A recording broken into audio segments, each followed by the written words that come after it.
This House is in session. Minutes of the meeting held on Tuesday, 19th April 2022 and Tuesday, 26th April 2022 to be confirmed. Honourable Leader of Government Business. Thank you, Mr. Speaker. I beg to move that the aforesaid minutes be confirmed. Question that the aforesaid minutes be confirmed. All those honourable members in favour, please say aye. Those against, please say no. Meeting, the ayes have it.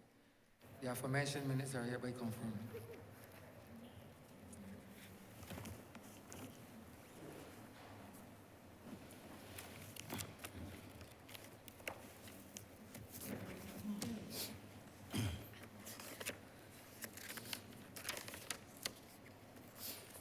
Announcements by Your Honor, the Speaker. Messages from Her Excellency the President. Petitions, papers.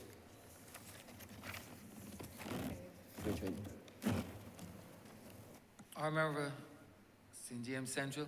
Mr. Speaker, sir, I am commanded to lay the Fair Trade Commission annual report for the year 2020.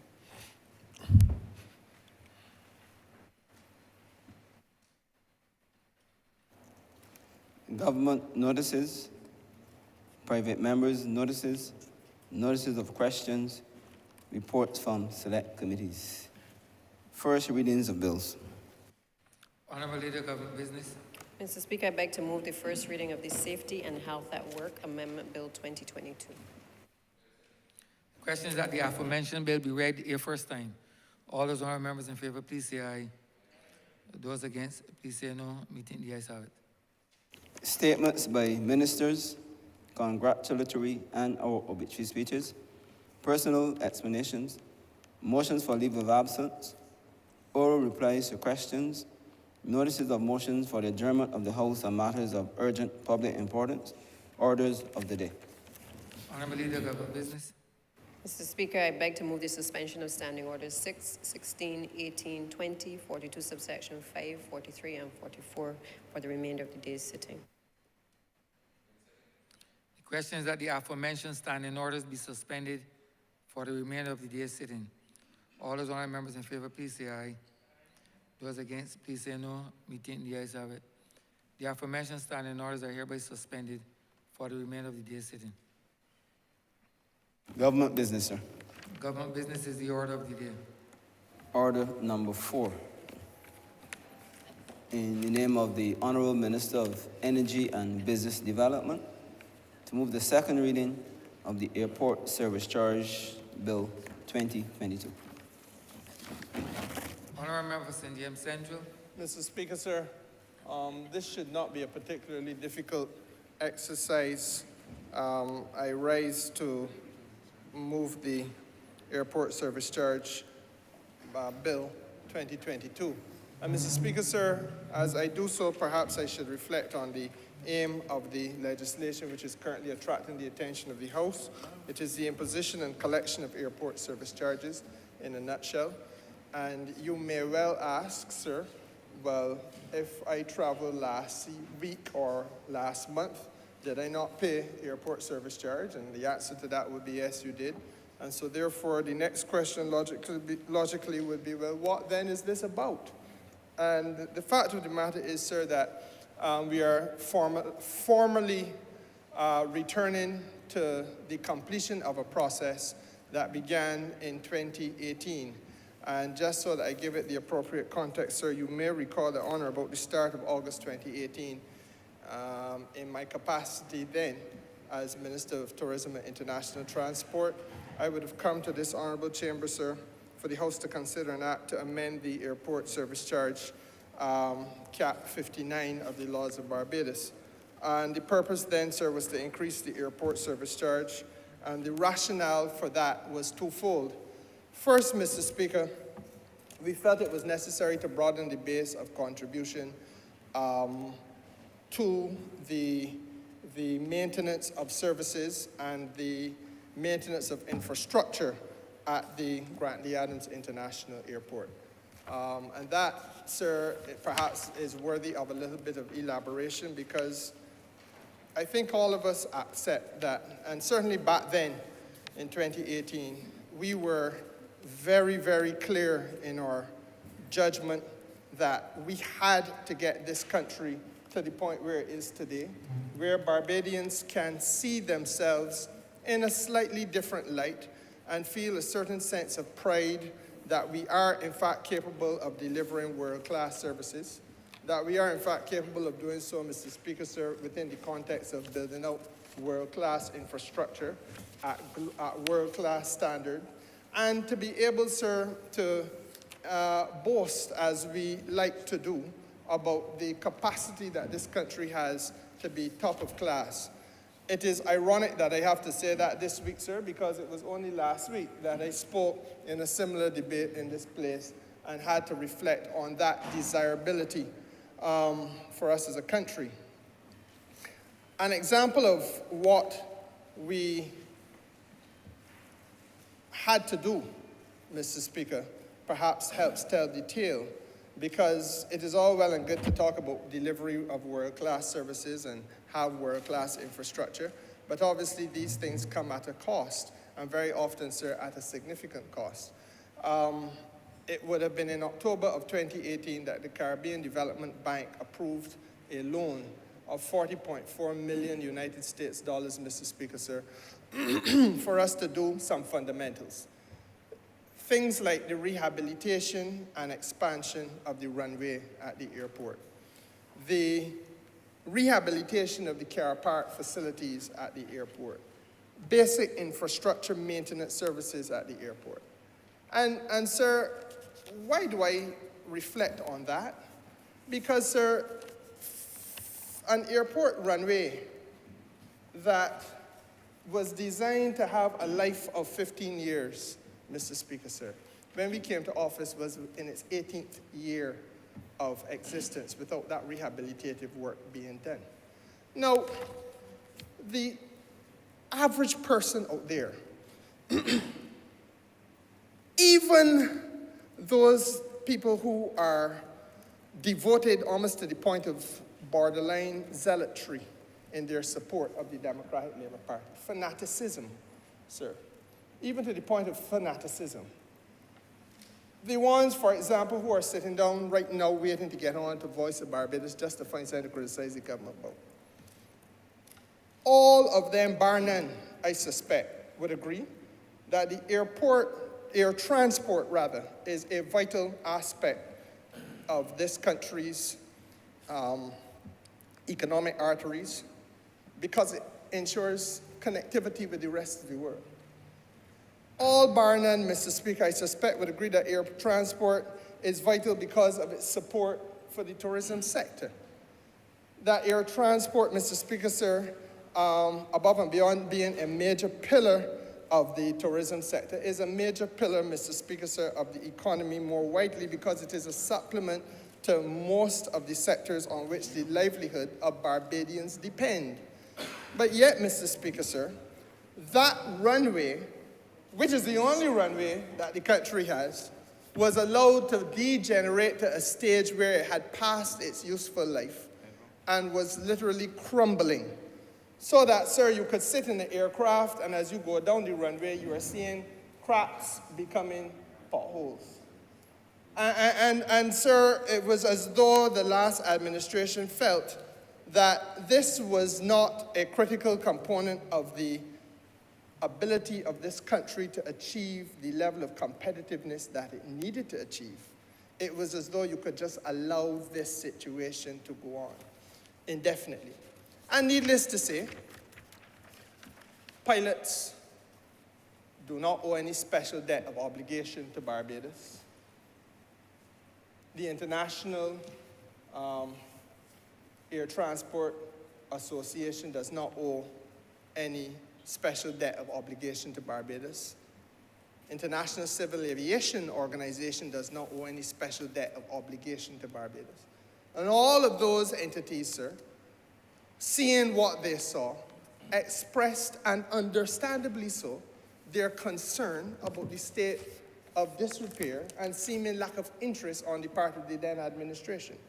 So, Mr. Speaker, sir, as I said, we then came to this house in 2018, and we would have brought that piece of legislation to which I just referred.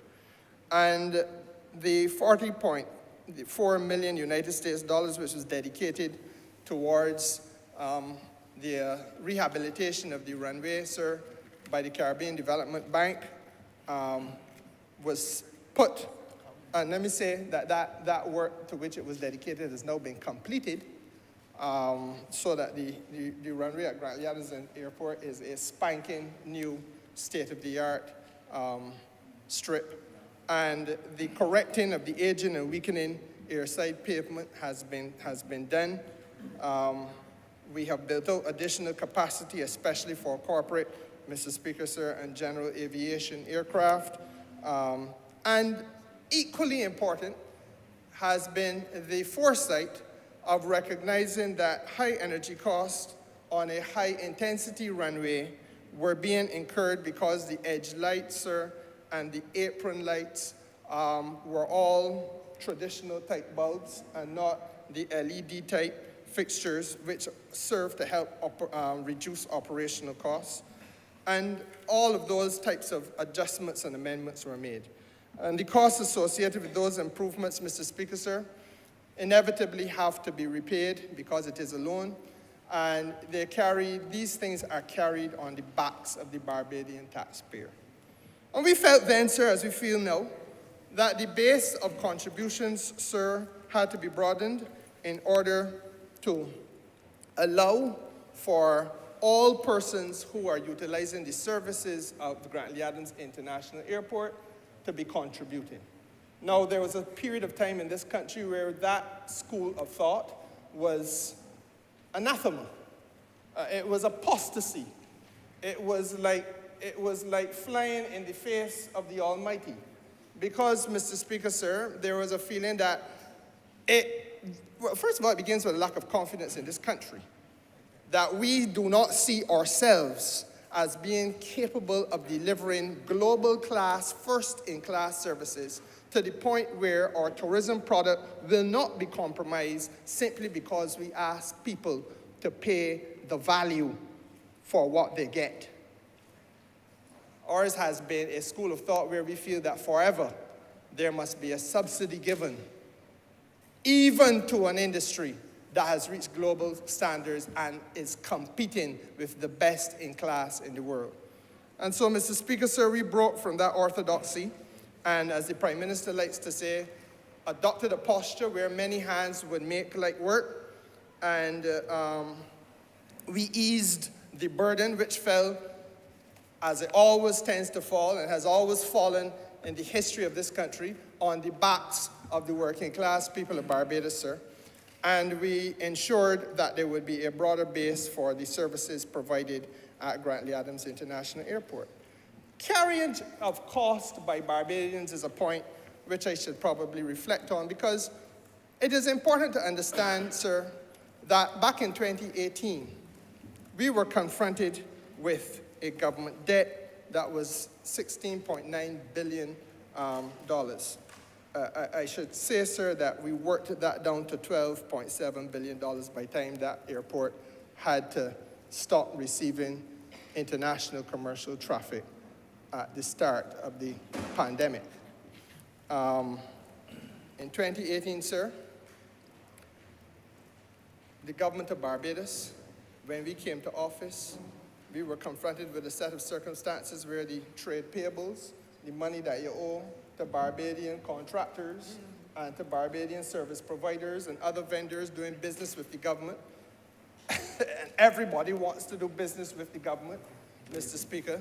But the government owed out $2 billion to the Barbadian community. And because the zealots in George Street will never tell you this, sir, I must ask that you allow me to say it, that in 2022, January, we had paid that down to 63 million Barbados dollars, down from the 2 million in 2018 where we found it. No, sir, that is the benefit to be derived from broadening the base of participation so that you can allow for sources of income, a wider stream or wider net catchment area for your revenue. And Mr. Speaker, sir, that is really what the rationale was about with respect to the airport service charge adjustments back in 2018. The second basis on which we operated, sir, was again to abandon ill-considered orthodoxy and to move this country to a position where it could pay the cost of marketing Barbados in a manner that did not fall, once again, solely on the backs of the Barbadian taxpayer. Because in the end of the day, sir, key to the tourism product is being able to market this country in every capital where we are seeking to do business, in every destination which we are reaching into. Whether those destinations, sir, be in traditional European and North American clime, or whether, sir, it is in Latin America and Africa and other parts of the world. Well, Mr. Speaker, sir, the cost of that traditionally fell to the taxpayer. There was a time when it was $100 million that the taxpayer had to look for every single year in order to keep the tourism authority, the Barbados Tourism Marketing Inc., afloat. $100 million. More judicious measures were then subsequently applied, economies applied, and Mr. Speaker, sir, it worked its way down to about $70 to $80 million on average every year. The fact of the matter is, sir, that through the imposition of this service charge, the Barbados Tourism Marketing Inc. draws from the pool. And therefore, we were in the happy position in March of the year 2022 when COVID hit, where the government, the Parliament of Barbados, in the estimates of this country, dedicated only $7 million towards the operation of the Barbados Tourism Marketing Inc., down from $70 million a few short months ago. Now, Mr. Speaker, sir, that is the tale, that is the proof of the pudding, the proof of the success of the policy, that in, what year were we elected? In 2018. What month? What month? Was May? May 2018? Thereabouts. May 2018, sir, we were looking at a state of affairs where it would have been $70 million that the taxpayers of Barbados would have had to look for the Barbados Tourism Marketing Incorporated budget. And by the time you got to 2020, Mr. Speaker, sir, when COVID hit, that year, the Parliament of Barbados only had to look for $7 million, 1/10 of that which it had previously had to look for prior to a Barbados Labour Party administration led by the Honourable Prime Minister. And Mr. Speaker, sir, that is the second rationale for us having to treat to the question of airport service charges in the way we did. Needless to say, there were several naysayers. There were several persons who said it could not be done, but it has been the characterization of this administration, sir, that we have had to do the previously unthinkable, and we have had to execute with competence in the teeth of opposition to everything virtually that we have tried to achieve. And even when we have done so and done so successfully, there are those who find it difficult to part their lips. It is as though their tongues are cleaved to the roofs of their mouths. They cannot find it possible to say, "Job well done, thou good and faithful servant." But that is life. Mr. Speaker, sir, in 2018, August, when the airport service charge was amended, the amendment, as I said, sir, was a response to the need for us to find new revenue measures. But it was also an urgent response because of the state of high indebtedness that I just alluded to. One of the concerns that were raised, and I remember distinctly having to leave Barbados almost at a moment's notice to go up to Texas to meet with the International Air Transport Authority, Mr. Speaker, sir, because they required gazetted information in order to implement the airport service charge at the point of sale. They felt then that this was something that they heard the government, they did not want to intervene or be seen to be intervened, because IATA is really almost like a trade union for the airlines, a global trade union. And they did not want to be perceived as intervening in the domestic politics of Barbados, but they did feel, Mr. Speaker, sir, that we needed to make sure that we had a gazetted piece of legislation where they could say to the rest of the world, well, this is where the government of Barbados is going. We don't personally agree, and they did not, but that this is what government of Barbados wants to do, and we will not stand in their way. And so therefore, sir, the gazetting of that piece of legislation was done on the 16th of August, 2018. Now, beyond the speed of the implementation, it was envisioned that a more thorough review of the legislation would be conducted at a later date. And as I will portray to you, sir, the reason why we had to have a more thorough portrayal of the legislation was simply because of the fact that sections of the existing act would become either unworkable or would become irrelevant as a result, sir, of the new steps that had been taken at that time when this legislation was passed. Now, sir, what are some of the challenges or some of the changes that this legislation will bring? Payments, sir, received by the collector will no longer be paid into the consolidated fund. They will not be retained by Grantley Adams International Airport. They are distributed in accordance with the instructions of the Ministry of Finance. That was the position of the adjustments to the legislation made back in August of 2018. It has continued from back in 2018 until today that the funds collected as airport service charge do not go into the consolidated fund. They are not held by the airport for its own purposes, but they are distributed in accordance, sir, with the instructions of the Ministry of Finance, so that entities, for example, the Barbados Tourism Marketing Incorporation, are able, sir, to fuel its existence and fuel its marketing budget without it being a burden directly on the taxpayer. Now, Mr. Speaker, sir, the bill has a number of clauses, and I'm going to pay a little bit of attention to the important ones as we go through. The Clause 3, sir, speaks to the eligibility to tax. And that Clause 3, it says that there shall be imposed on a person who travels from the airport to a place outside of Barbados a charge to be known as the airport service charge. All passengers, sir, let me put it better. All people traveling out of Barbados are liable to payment of the airport service charge. There are, however, one or two exemptions. It is important at this point, perhaps, to draw the comparison between that which traditionally took place under the old legislation.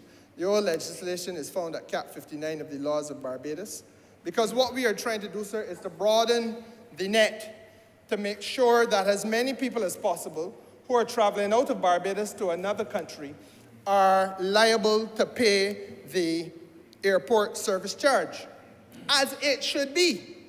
But, sir, when this process unfolded many, many years ago, this is what the legislation provided. I now turn to the old legislation that we are going to repeal today. Cap 59, as it is now, sir, says that the airport service charge shall not be payable by the Governor General, his wife, or children under the age of 18 years. Well, I suspect, sir, that would now have to be, if it were to be continued, would read the President and spouse. At that time, sir, it was not conceived that there would be a female Governor General or that female Governor General, sir, would have a spouse. The members of the House of Assembly or the Senate, Mr. Speaker, not to pay any airport service charge. The wives, the husbands, or children under age 18 of the members of the House of Assembly or the Senate, the guest of the government. Oh, Mr. Speaker, so this is what the legislation used, this is what the legislation said, this is how it was treated. This administration, that they say, sir, so many horrible things about. This administration is not one where we bestow on ourselves privilege, not one where we bestow on ourselves special benefits, Mr. Speaker, sir. We are not an administration that perpetuates a view of there being Medes who are distinguished from the Persians, Mr. Speaker. This administration is doing what other administrations in history of Barbados did not choose to do, which is to remove the benefit to members of parliament, remove the benefit to the senators, remove the benefits, Mr. Speaker, sir, of positions of privilege, and say that everybody got to pay the service charge to use the international airport. That was the position that we adopted. And I break it down in this way, sir, so that those who are, as I say, fanatical in almost borderline zealotry in their not supportive, because they ain't supporting anything really. It is that they are doing this in an anxiety to pull down a government, sir. That they understand that this government has distinguished itself by going in a direction that ensures equality of treatment in this country. The range of exemptions continues. Persons traveling on government business, exempted. Official representatives of the government of any country and their wives or children under the age of 18 when traveling with them, exempted. Staff members of international organizations who, in accordance with the terms of the agreement of their respective organizations and the government of Barbados, are entitled to exemption from payment of any charges or taxes on travel undertaken in the performance of their duties. Further exemption applies to members of the police force, members of the Barbados Defense Force, applies, sir, to children under the age of 12, applies to in-transit passengers remaining in Barbados for a period not exceeding 1 day. Exemption applies to members of the crew of an aircraft, any aircraft. Exemption applies to persons traveling in any aircraft, the weight of which is less than 6,000 pounds gross, or such other persons or classes as the minister by order may specify. So that was not a closed category, sir. It was like negligence. The categories of negligence are never closed. And this open-ended category, Mr. Speaker, sir, was the way in which the airport's administration was being managed. No longer the case. Not only did we abandon the privileges and the entitlements and the special benefits, sir, and we abandoned it because of a very clear philosophical position, let me take time to say that, because it is not the intention of any member of the cabinet of this country that somebody goes on a stage at Cropover and sings that a man in a Benz and I in a taxi, that he living a big life and popping style pun me. That is not the intention of any member of this government, Mr. Speaker, sir. And so again, we try to distinguish ourselves in the best way possible. The exemptions are now truncated, and they are 1, 2, 3, 4 in nature, all fundamental. Staff members of international organizations who, in accordance with the terms of the agreement of their representative organizations and the Barbados government, are entitled to be exempt from the payment of any charges or taxes on travel taken in the performance of their duties, they are exempted. Children under the age of 2, for the very good reason, sir, that they're sitting in mommy's lap or in daddy's lap for most of the time and not really utilizing any services at the airport. In-transit passengers remaining in Barbados for a period not exceeding 1 day, that is a globally understood position with respect to taxation on service charges, and members of the crew of an aircraft, because again, that is in keeping with the expected standards as laid out by the IATA, who, as I said, are the global trade union, or equivalent of the global trade union of international air carriers, and who expect a certain level of courtesy to be extended to their constituents. That is now the limit of the exemptions, Mr. Speaker. No more and no less. And gone, hopefully forever, is that arbitrary discretion where a minister could decide that, oh, I'm going to extend it to this body, and I'm going to extend it to the third body, and I'm going to extend it to my cousin best friend, and so on and so forth. Now, Mr. Speaker, sir, Clause 4 outlines the fact that a carrier which transports a person by whom the airport service charge is payable shall collect the charge and pay over to the collector, and that collector is Grantley Adams International Airport. Remember, it is not for the airport to hold on to. It is for them now to treat to that money collected in the manner prescribed by the Ministry of Finance. Mr. Speaker, sir, there was a time, I hope you remember the bad old days, where when you went to the airport, you went at the desk as you check in, and you take out your $25, as it used to be then, and you pay the airport service charge, and you get something with a little stamp on it, Mr. Speaker. And that process, sir, was the way in which airport service charges were treated to. Now, it was fraught with some difficulty, and I will come to that difficulty very shortly. But I want to say that under this new arrangement, the service charge has two limbs. The first, sir, is that if you are traveling to a regional destination, you're going to pay $70. And if you're traveling to a non-regional destination, you're paying $140. Now, sir, that has been the case since 2018, so there should be no hue and cry in this country, because that was part of the adjustment that I came to this Parliament and dealt with that in August of 2018, and it has remained that way ever since and continues. You will recall, however, that there were those who felt that it was a death knell on the tourism sector, and that no more tourists ain't coming to Barbados because you're going to ask a foreigner coming here, somebody from America, to pay $70 US? Oh my God, how could that happen? It was unconscionable. But you know, Mr. Speaker, so that prior to COVID, the arrivals from the United Kingdom reached record levels. Arrivals from United States of America reached record levels. Arrivals, Mr. Speaker, sir, by way of cruise stayover, reached record levels. All that happened between 2018 and the dawn of COVID.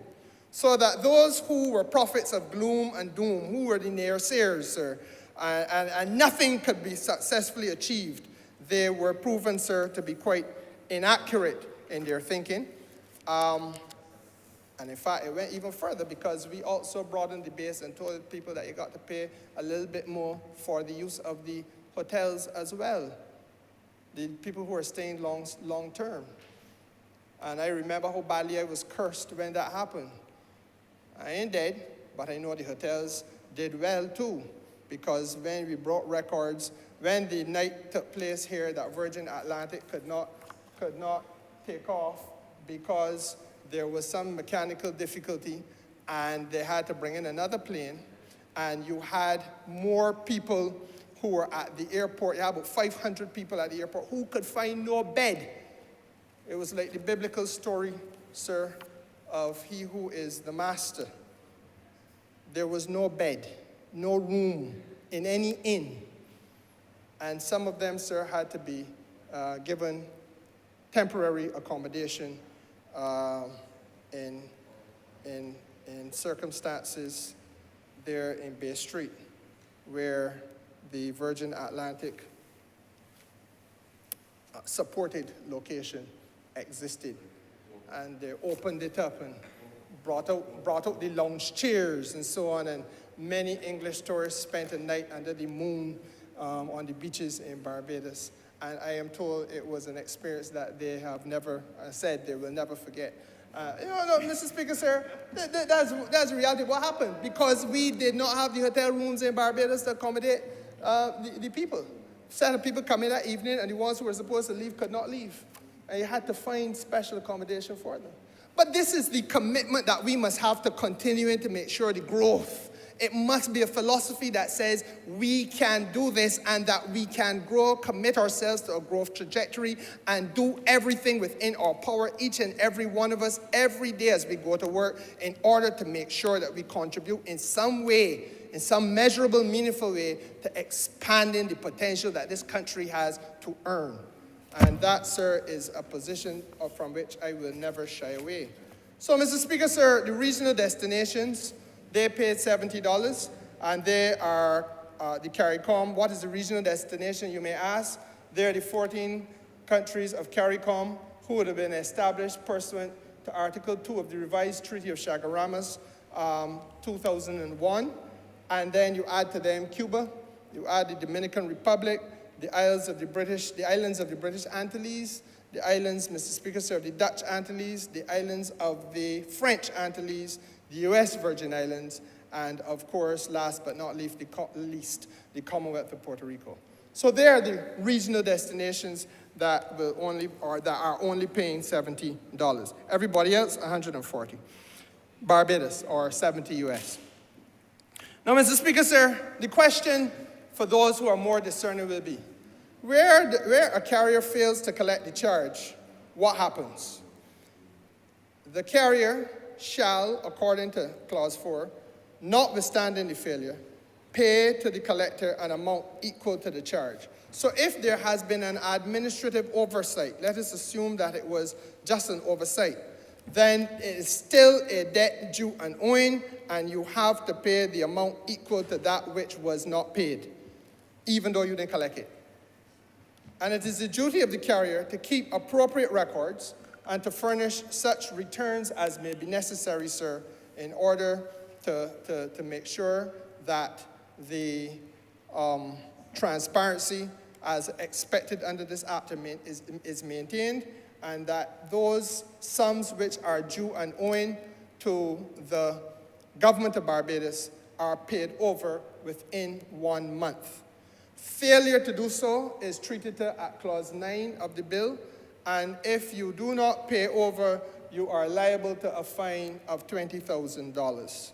So, for a $140 omission, if you want to play powerful, then you're going to look at paying over $20,000.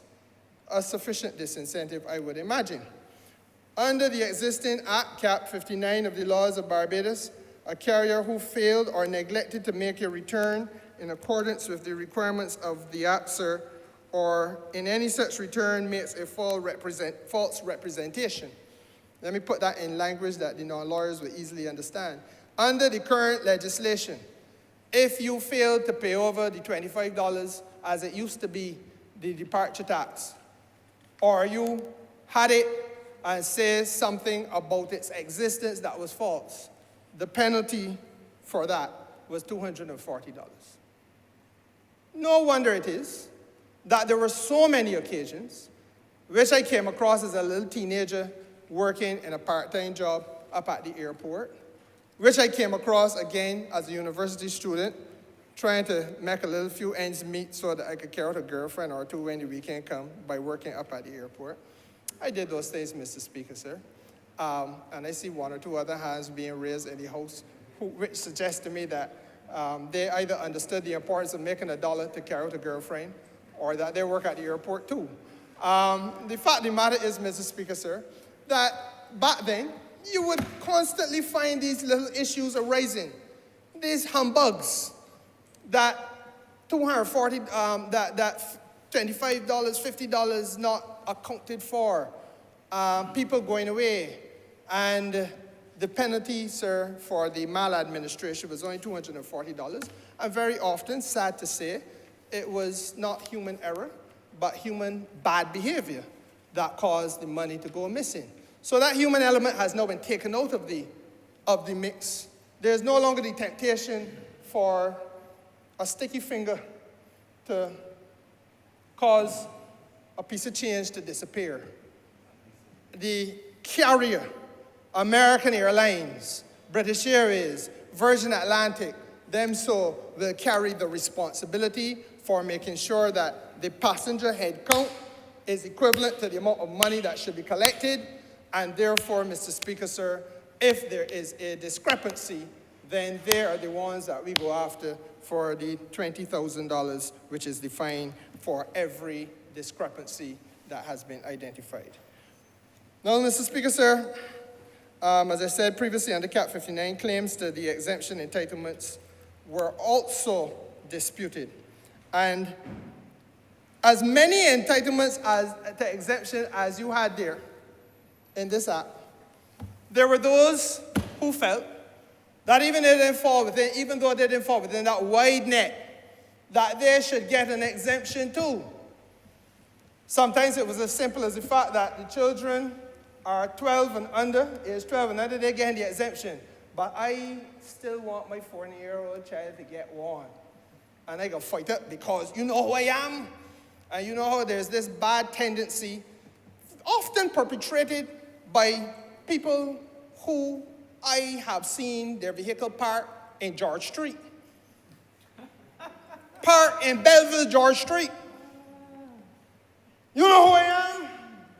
I am so-and-so, so-and-so. I want an exemption. Well, you have to be frank.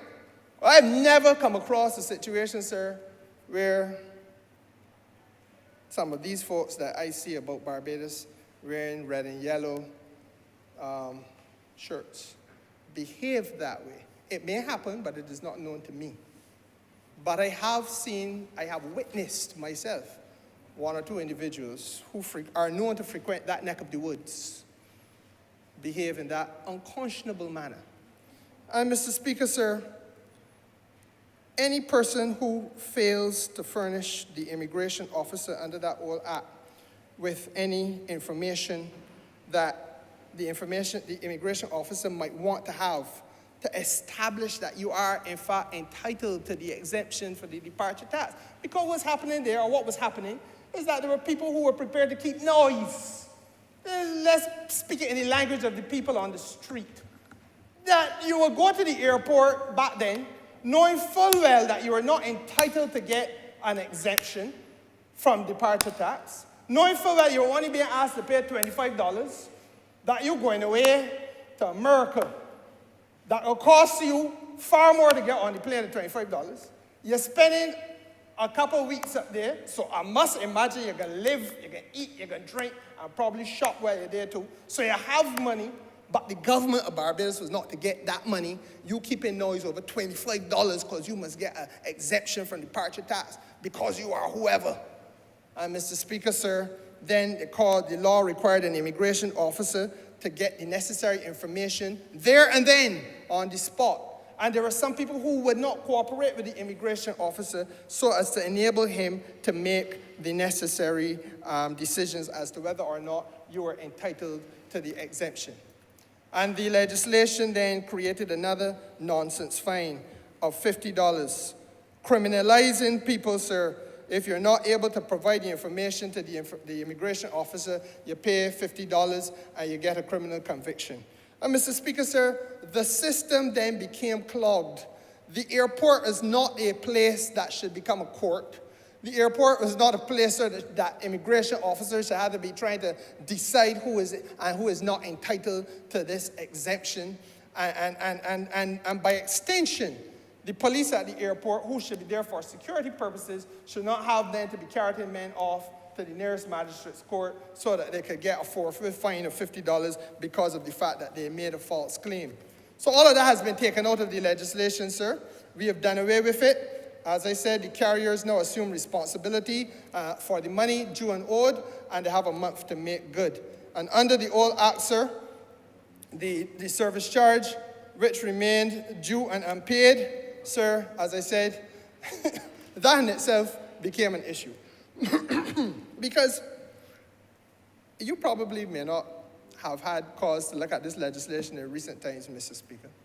But I'm sure it will amuse you as a practitioner of law to know that this legislation required a customs officer, no less, to abandon his post of customs officer in order to intervene and manage a situation where the $25 in departure tax was not paid.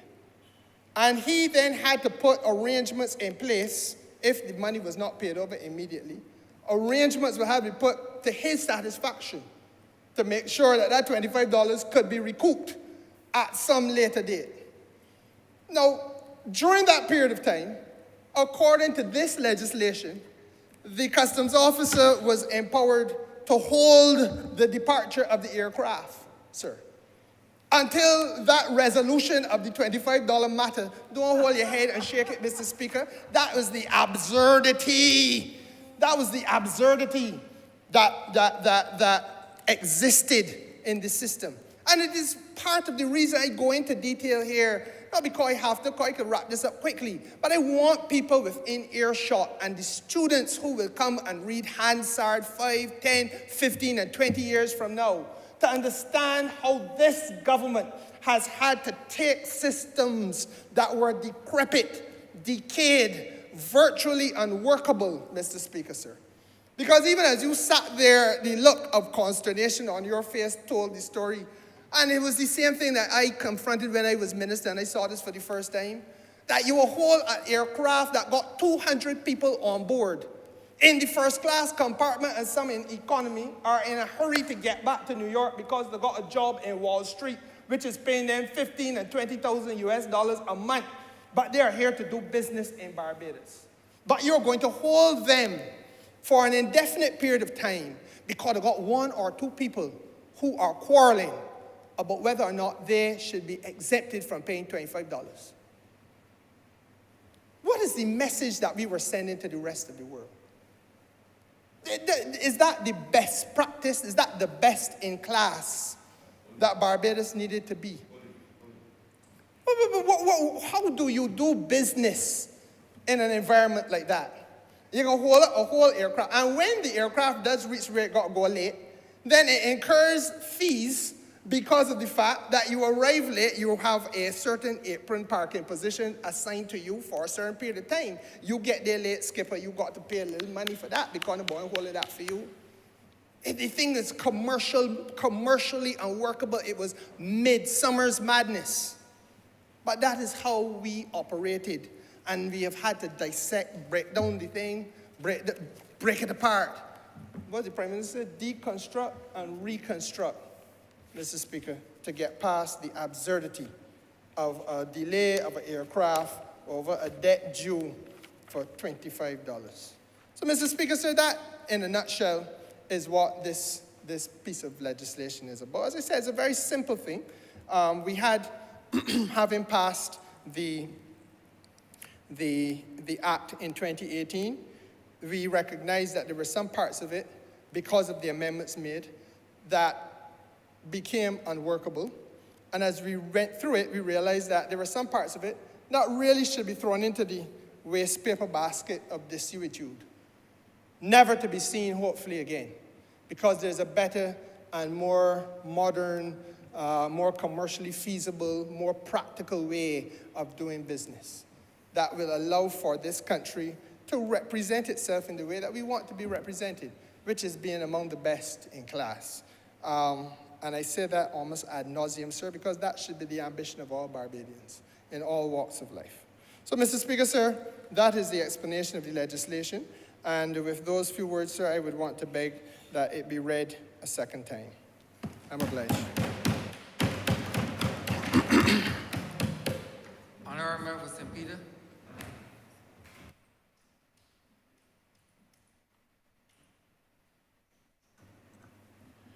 Thank you very much, Mr. Speaker.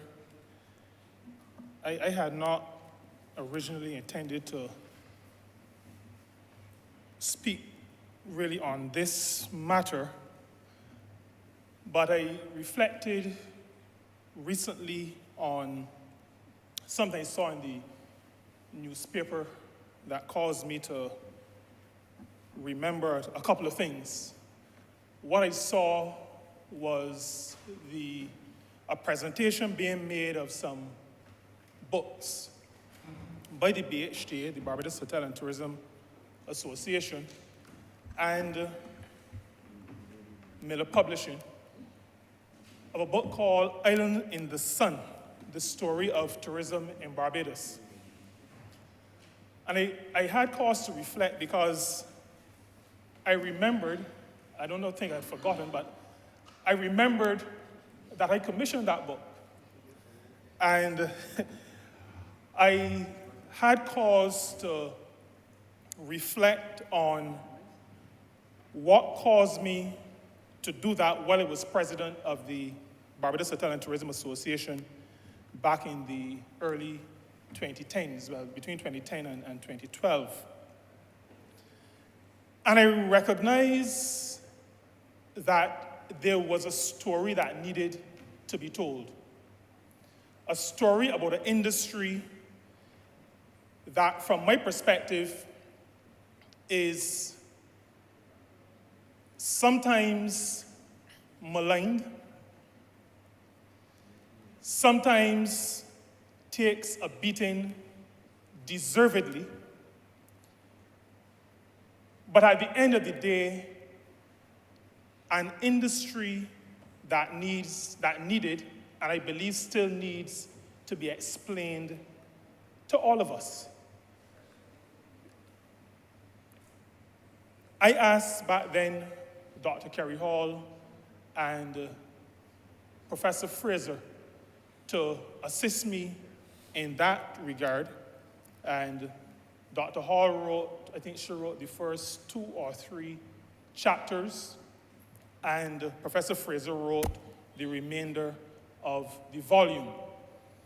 And that volume traced the development of tourism in Barbados from the earliest days up until the present. And the development of the industry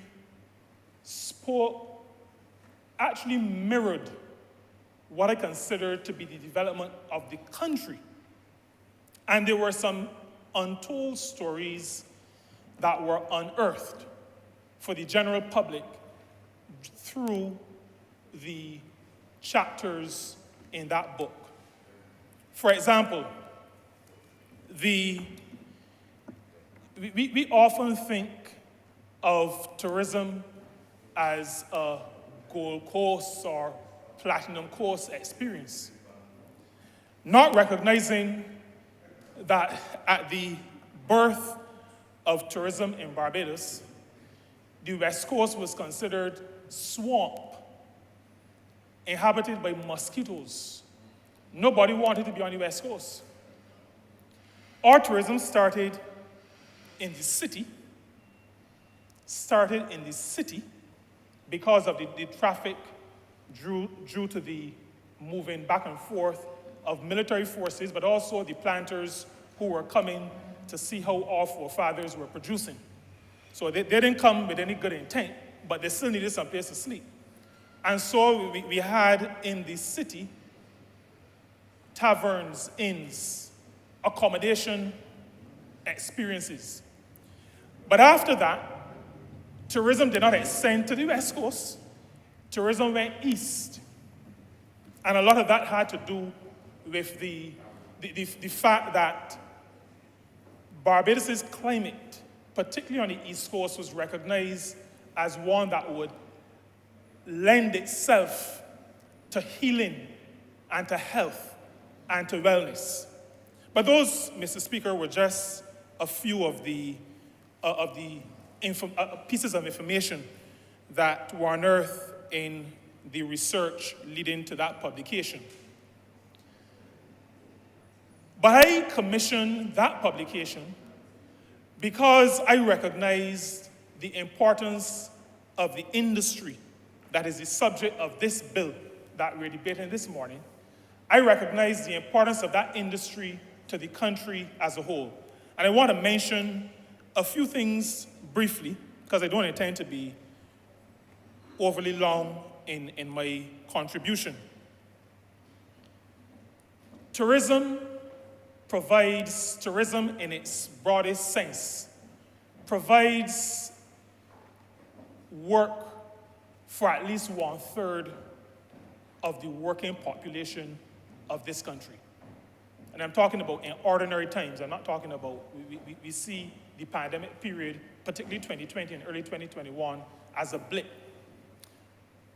But tourism provides employment for persons right across the board. When I say right across the board, Mr. Speaker, I am saying, I have said before, and I continue to say, tourism provides employment for persons who have skills in almost every area. It provides employment for persons who have qualifications at all different levels. So the young man in Rose Hill who has 2 CSEC certificates can make a living, can earn money in the industry. The person with a PhD can also earn. Persons with skills in all kinds of areas can earn. And I've made the point over the years that I'm a supporter of diversification of the economy. I also recognize, having started my life in an audit firm, that there are many possible areas of economic activity, but the scope of employment opportunities tend to be very narrow, tend to require certain engineering skills, tend to require certain academic qualifications.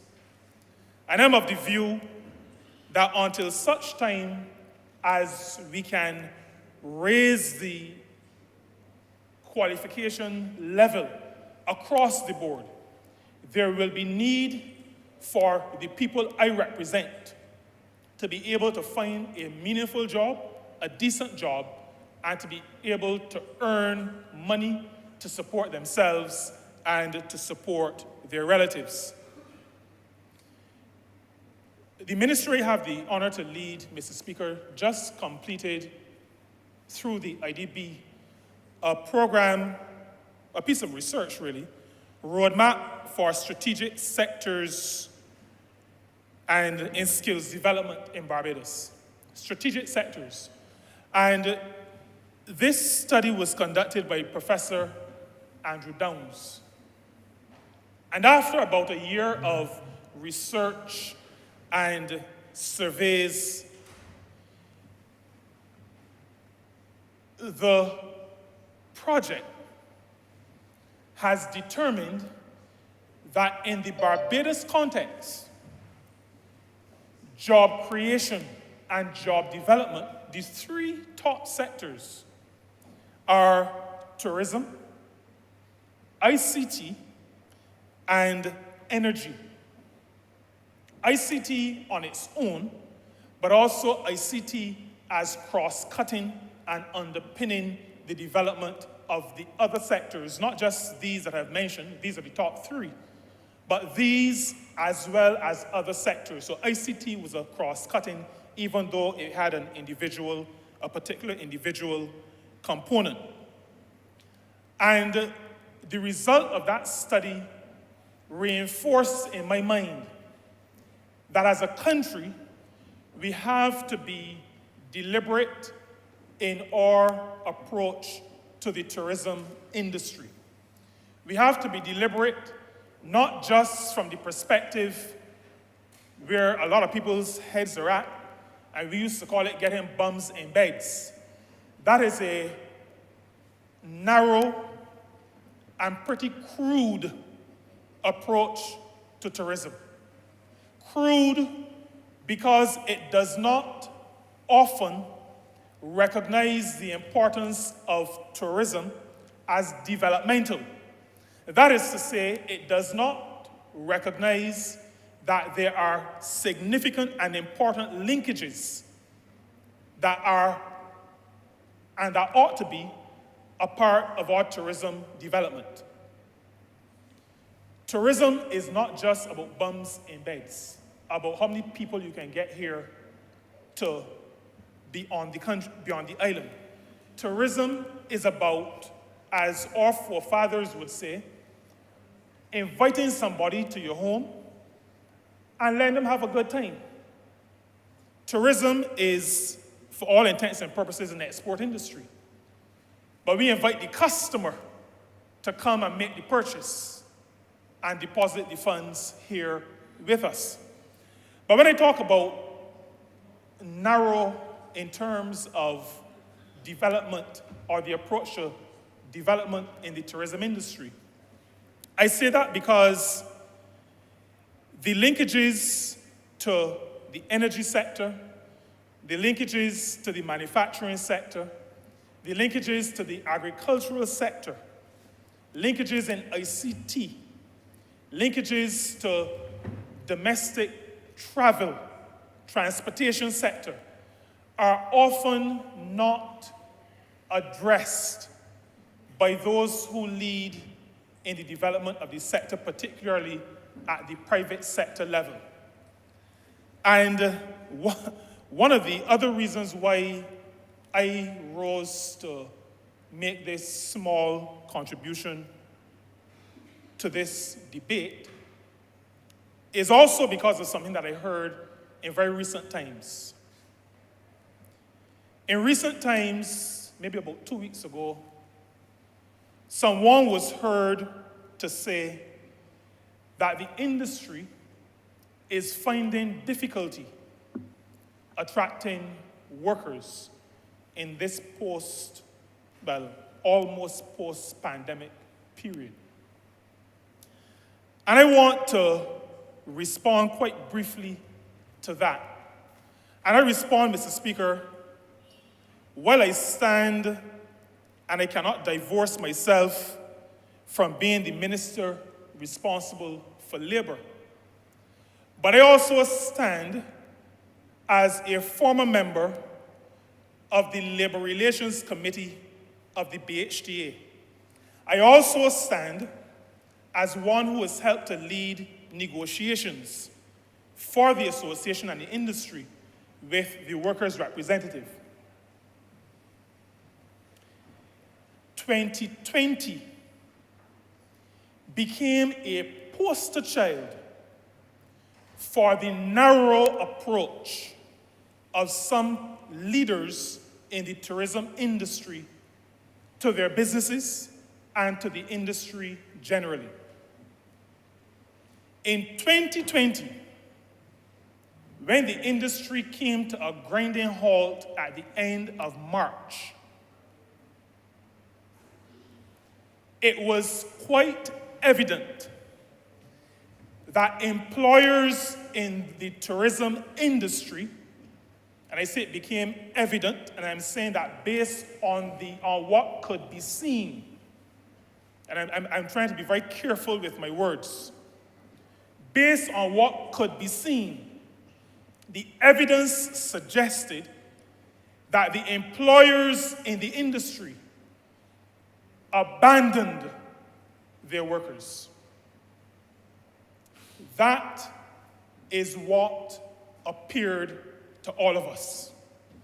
And I say to you, Mr. Speaker, and I say to the industry that I still love and that I still consider sometimes myself to be a part of, you cannot appear to abandon your workers and then expect that when things pick back up, they are going to be there sitting down or standing waiting for you.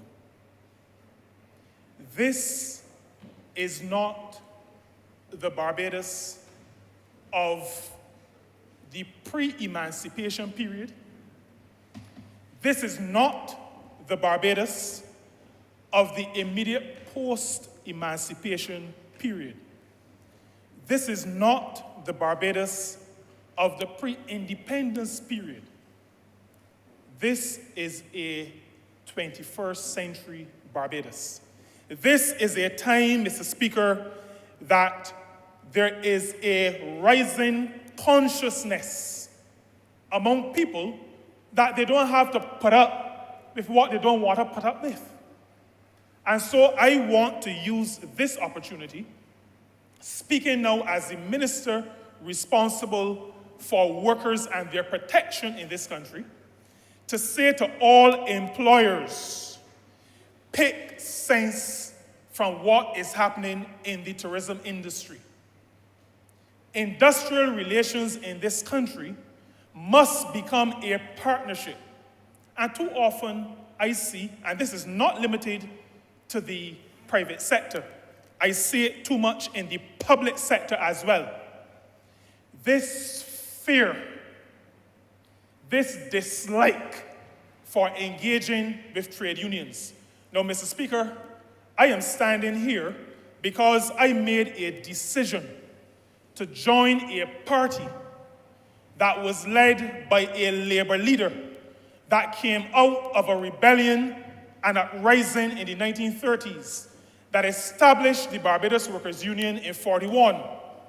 I stand here as a member of a party led by a man who took the nickname Moses because the people saw him as leading them from almost slave-like conditions into what they considered to be the promised land, a land of improvement, a time of improved circumstances. And I want to say to employers across Barbados today, the workers in your establishment are not the union's workers. And I've said this before, and I cannot tire of saying it because I've not yet gotten through to as many employers as I ought to. The workers in your establishment are your workers. They are your partners. They're the ones who are joining with the money or the land or the equipment that you've put into the equation to help you to earn some profits. And there's nothing wrong with a business earning profits. Even though we're a Labour Party, we recognize that in order to provide employment, a business has to make profits. It has to make profits. But your workers who allow you to make profits have to be seen as partners in the enterprise. They are your workers. They are not the union's workers. The union's workers work at Solidarity House. They don't work in your establishment. They are the union's members, but they are your workers. And I'm calling on employers across this country to engage with their workers, engage with your workers, engage with the organizations that represent your workers, engage in good faith. And I think it is clear through 2020 and into 2021 that this government, this Barbados Labour Party government, the real Labour Party in this country, will do all that it can to facilitate that relationship building between businesses and their owners and workers and their representatives. That is who we are as a party, and that is the position that we will continue to take in the industrial relations space in this country. The linkages that I referred to earlier are important. While tourism employs about 1/3 of the worker force in this country, its GDP contribution is estimated to be anywhere between 35% and 40% when taken in its fuller context. And I will do something, Honourable Member for St. James Central, that I spent a lot of years doing while helping to lead the private sector. And that is to call for tourism satellite accounting to become a reality. This bill that we are debating today speaks about service charge, funds that are used to help to market the country. But any business person, and when I say business person, I'm referring not just to the people who have degrees or professional certification. I'm talking about our grandmothers who used to know how to make 2 shillings stretch. Anybody who is a money manager understands that you have to see what you are getting from what you are spending.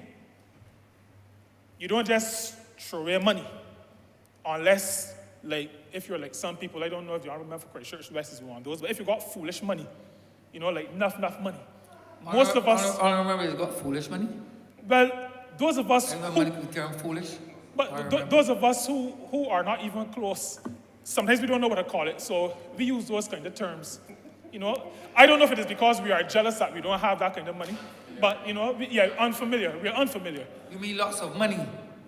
You mean lots of money extra? Yeah, lots of extra money. Lots of extra money. Yeah, not foolish money. And I'm thankful to you, Mr. Speaker. You're obviously more experienced with the, you know, being in that space, the lots of money space, and I'm really, really grateful for your guidance. I promise not to use foolish money in this chamber again. I've been tutored, and I really appreciate your tutoring. But we need to find out what is the real return to the country for the funds that we collect and spend in marketing, for the funds that we spend at the Hospitality Institute, for the funds that we spend at the University of the West Indies, because the undergraduate degree in tourism is is paid for. People do that degree there. There's a master's program at KFIL as well. And some of our students still go to the Bahamas. We need to know what the real contribution is. And as we often say, if we're going to make good policy, the policy has to be based on good information. And I'm calling for the long-promised tourism satellite accounting to become a reality so that we can accurately understand, accurately say what is the contribution of the sector to the economy. So my presentation, Mr. Speaker, is twofold. There's an economic contribution, but before that, there's a contribution in terms of what the industry can do for those who have worked, like myself, in the industry, and those who are working in the industry. We need to know what those returns are. We know that there is some linkage with manufacturing, there is some linkage with agriculture.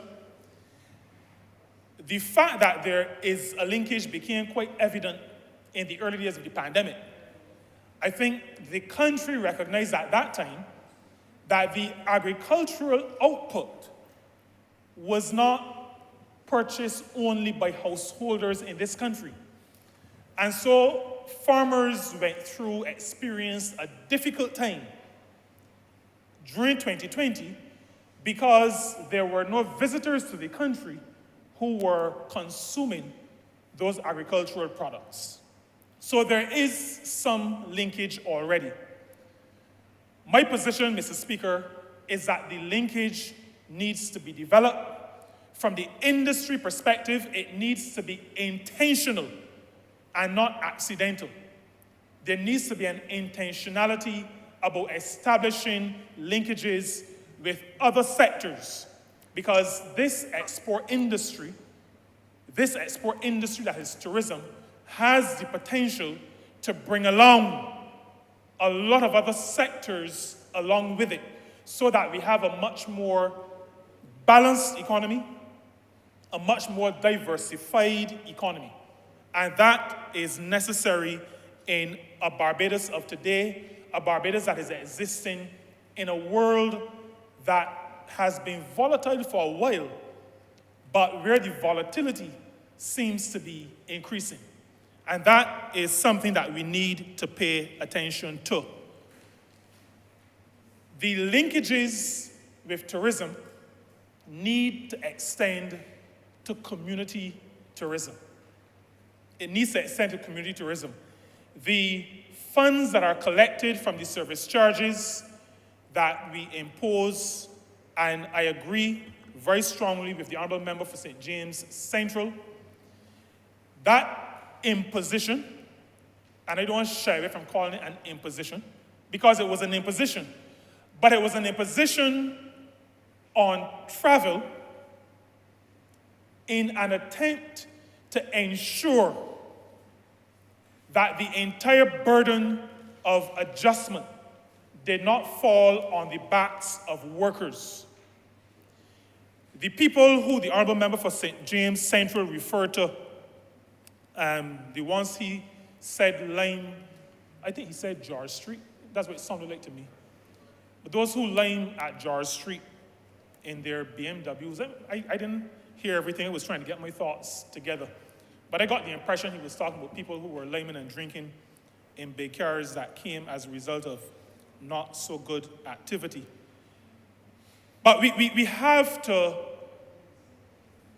recognize that gone are the days where adjustment is going to be placed only on the workers of this country. And this service charge, placed as it was on travel, so for persons generally who can afford to travel, and for visitors who are coming to enjoy the high quality product that we have to offer, we're asked to share in the burden. And so this government, and certainly the member for St. Peter, makes no apology for the $70 charge that was imposed. The marketing from these resources have to include the communities of this country. As I speak, Mr. Speaker, and I believe it's probably happening all right now, it is 20 minutes to midday, I'm sure that there are visitors in 6 Mains who are about to get some food from Brady's. I'm also sure that in 6 Mains Bay, there are a few who are swimming as we speak with the turtles.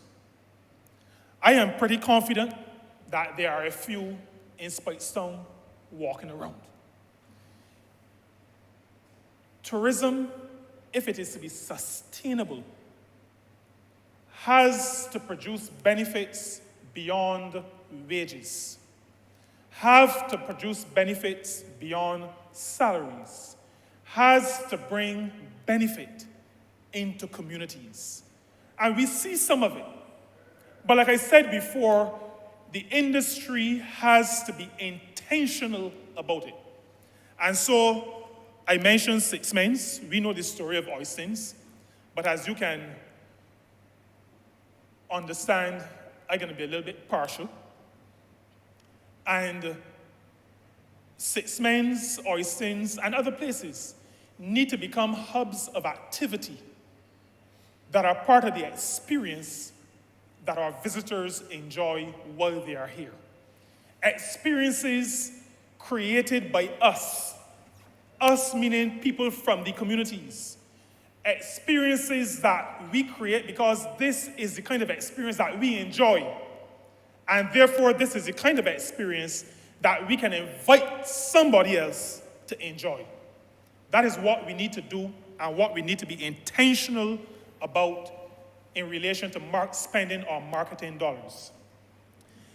There is also the gullies. The Honourable Member for St. Michael Northeast said to me some months ago that St. Peter has lots of gullies.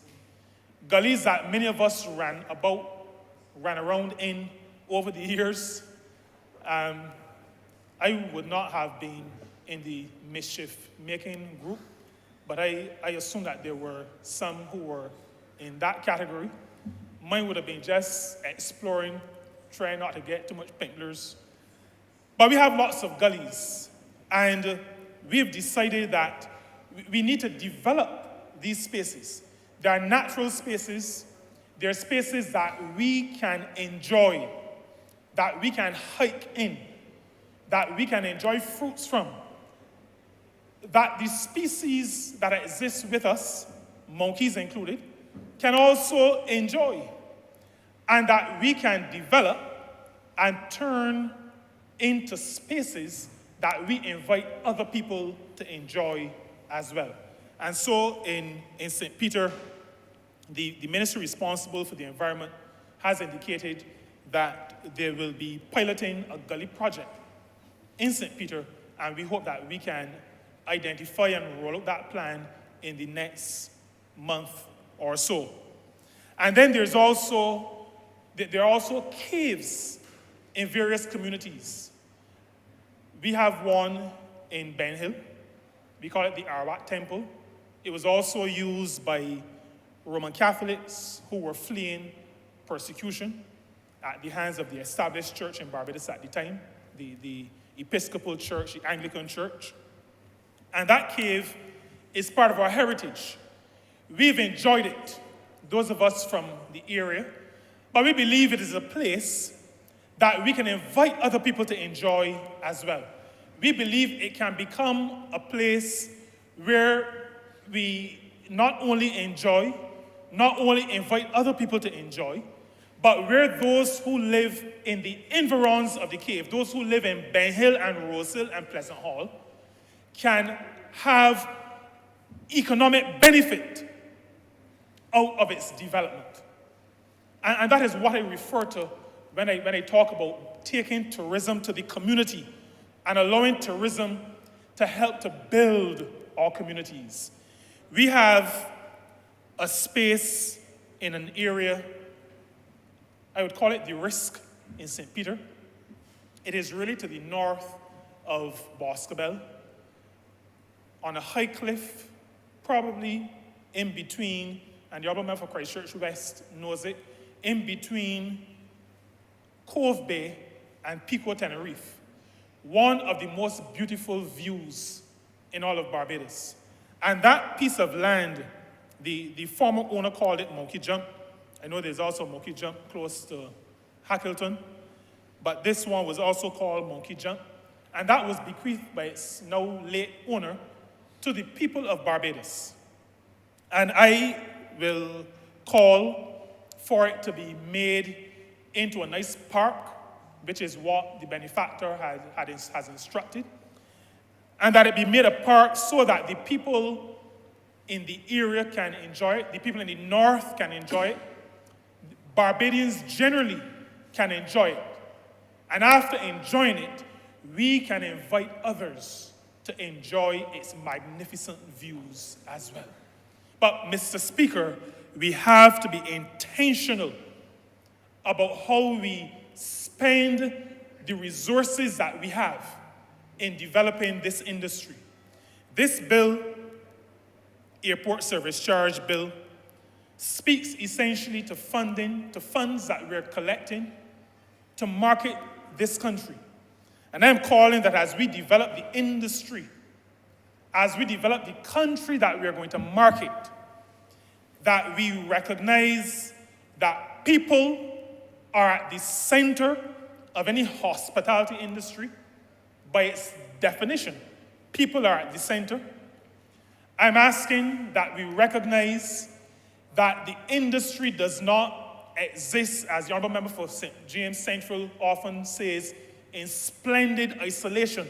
It does not exist in splendid isolation.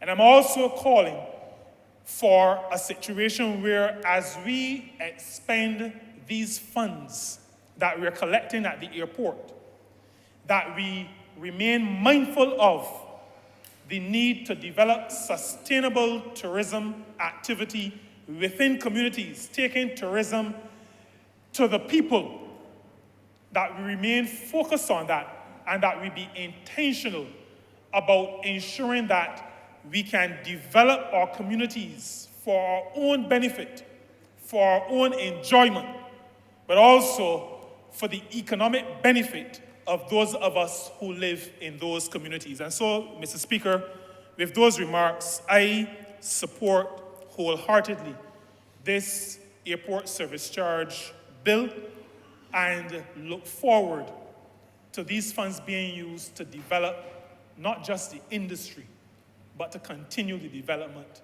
of this country that we so much love. God bless you.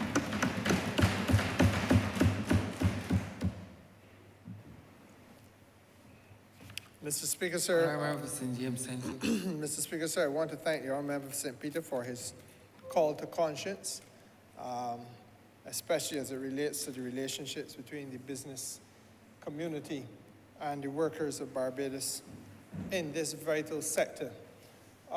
Sir, I would want to now move that you, sir, lead. We did a second time already. Sorry. I beg to move, sir, that the bill be read a second time. Questions that the aforementioned bill be read a second time.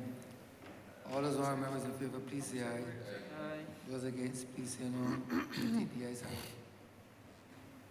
it. Mr. Speaker, sir. Honourable Member. Sorry.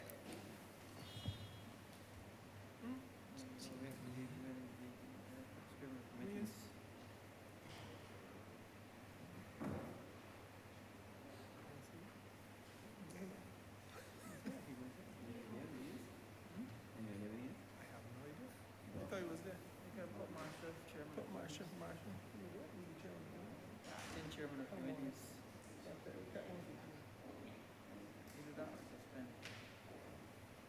Suspend?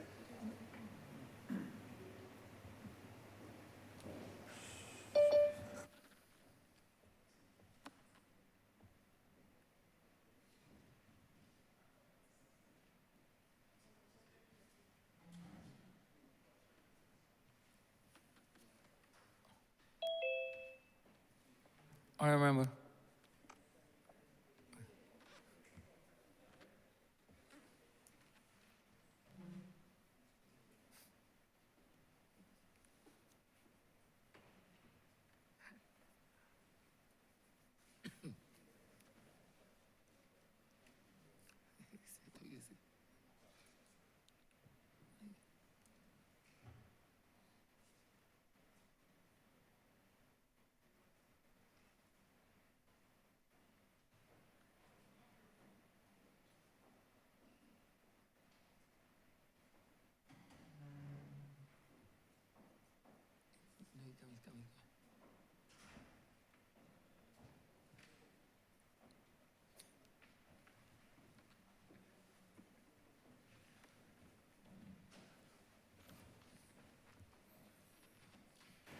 Honourable Member St. James Andrews. Mr. Speaker, sir, I beg to move that you do not leave the chair and that the House go into committee for further consideration of this bill. The question is that the Speaker do not leave the chair and the House resolve itself into committee for further consideration of this bill. All those honourable members in favor, please say aye. Those against it, please say no. Me think the ayes have it.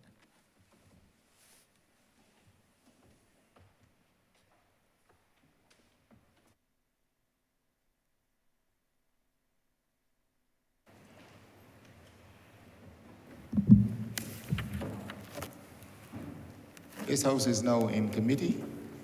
Mr. Chairman, clauses 5. Mr. Chairman, I beg to move that clauses 1 to 5 sub par. The question is that clause 1, 5. 5 stands par. All honourable members in favor, please say aye. Honourable members against, please say nay. Methinks the ayes have it. Clauses 6 to 11. Mr. Chairman, sir, I beg to move that clauses 6 to 11 stand par. The question is that clauses 6 to 11 stand par. All honourable members in favor, please say aye. Honourable members against, please say nay. Methinks the ayes have it. Mr. Chairman, sir, I beg to move that you report progress to His Honour the Speaker and ask for leave to.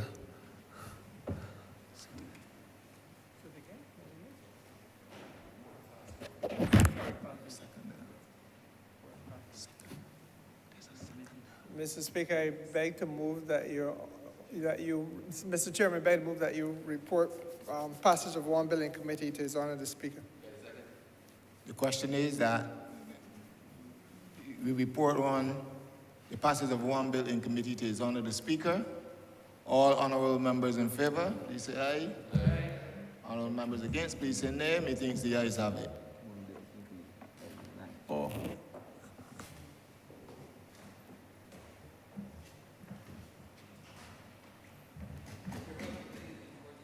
One bill in committee.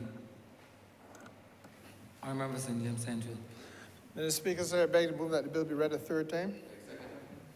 Question is that the aforementioned bill be read a third time. All those honourable members in favor, please say aye. Aye. Those against, please say no. Me think the ayes have it. Honourable Member St. James Andrews. Mr. Speaker, sir, I beg to move that the bill be passed and cited as the Airport Service Charge Act 2022. Question is that the aforementioned be passed and so cited. All those honourable members in favor, please say aye. Those against, please say no. Me think the ayes have it. This bill is passed and so cited. Order number 5, sir. In the name of the Honourable Minister of Agriculture, Food and Nutritional Security, to move the second reading of the Animals, Diseases and Importation Amendment Bill 2022. Honourable Member St. Philip South. Mr. Speaker, thank you for the opportunity to move the second reading of this bill. I first wish to start by issuing a caution to all Barbadians that this is a matter of process and not by any means designed to create any panic among Barbadians, particularly our pork lovers in this country, who will no doubt go into a state of frenzy if they are to feel that we can no longer have sauce on Saturdays or pickle or barbecue pigtails. So I wish, I wish to give the country the assurance. And the honourable member from St. Peter is saying it's good to hear that, even though I know he wouldn't indulge, but he cares so much about his constituents that he's conscious of the repercussions.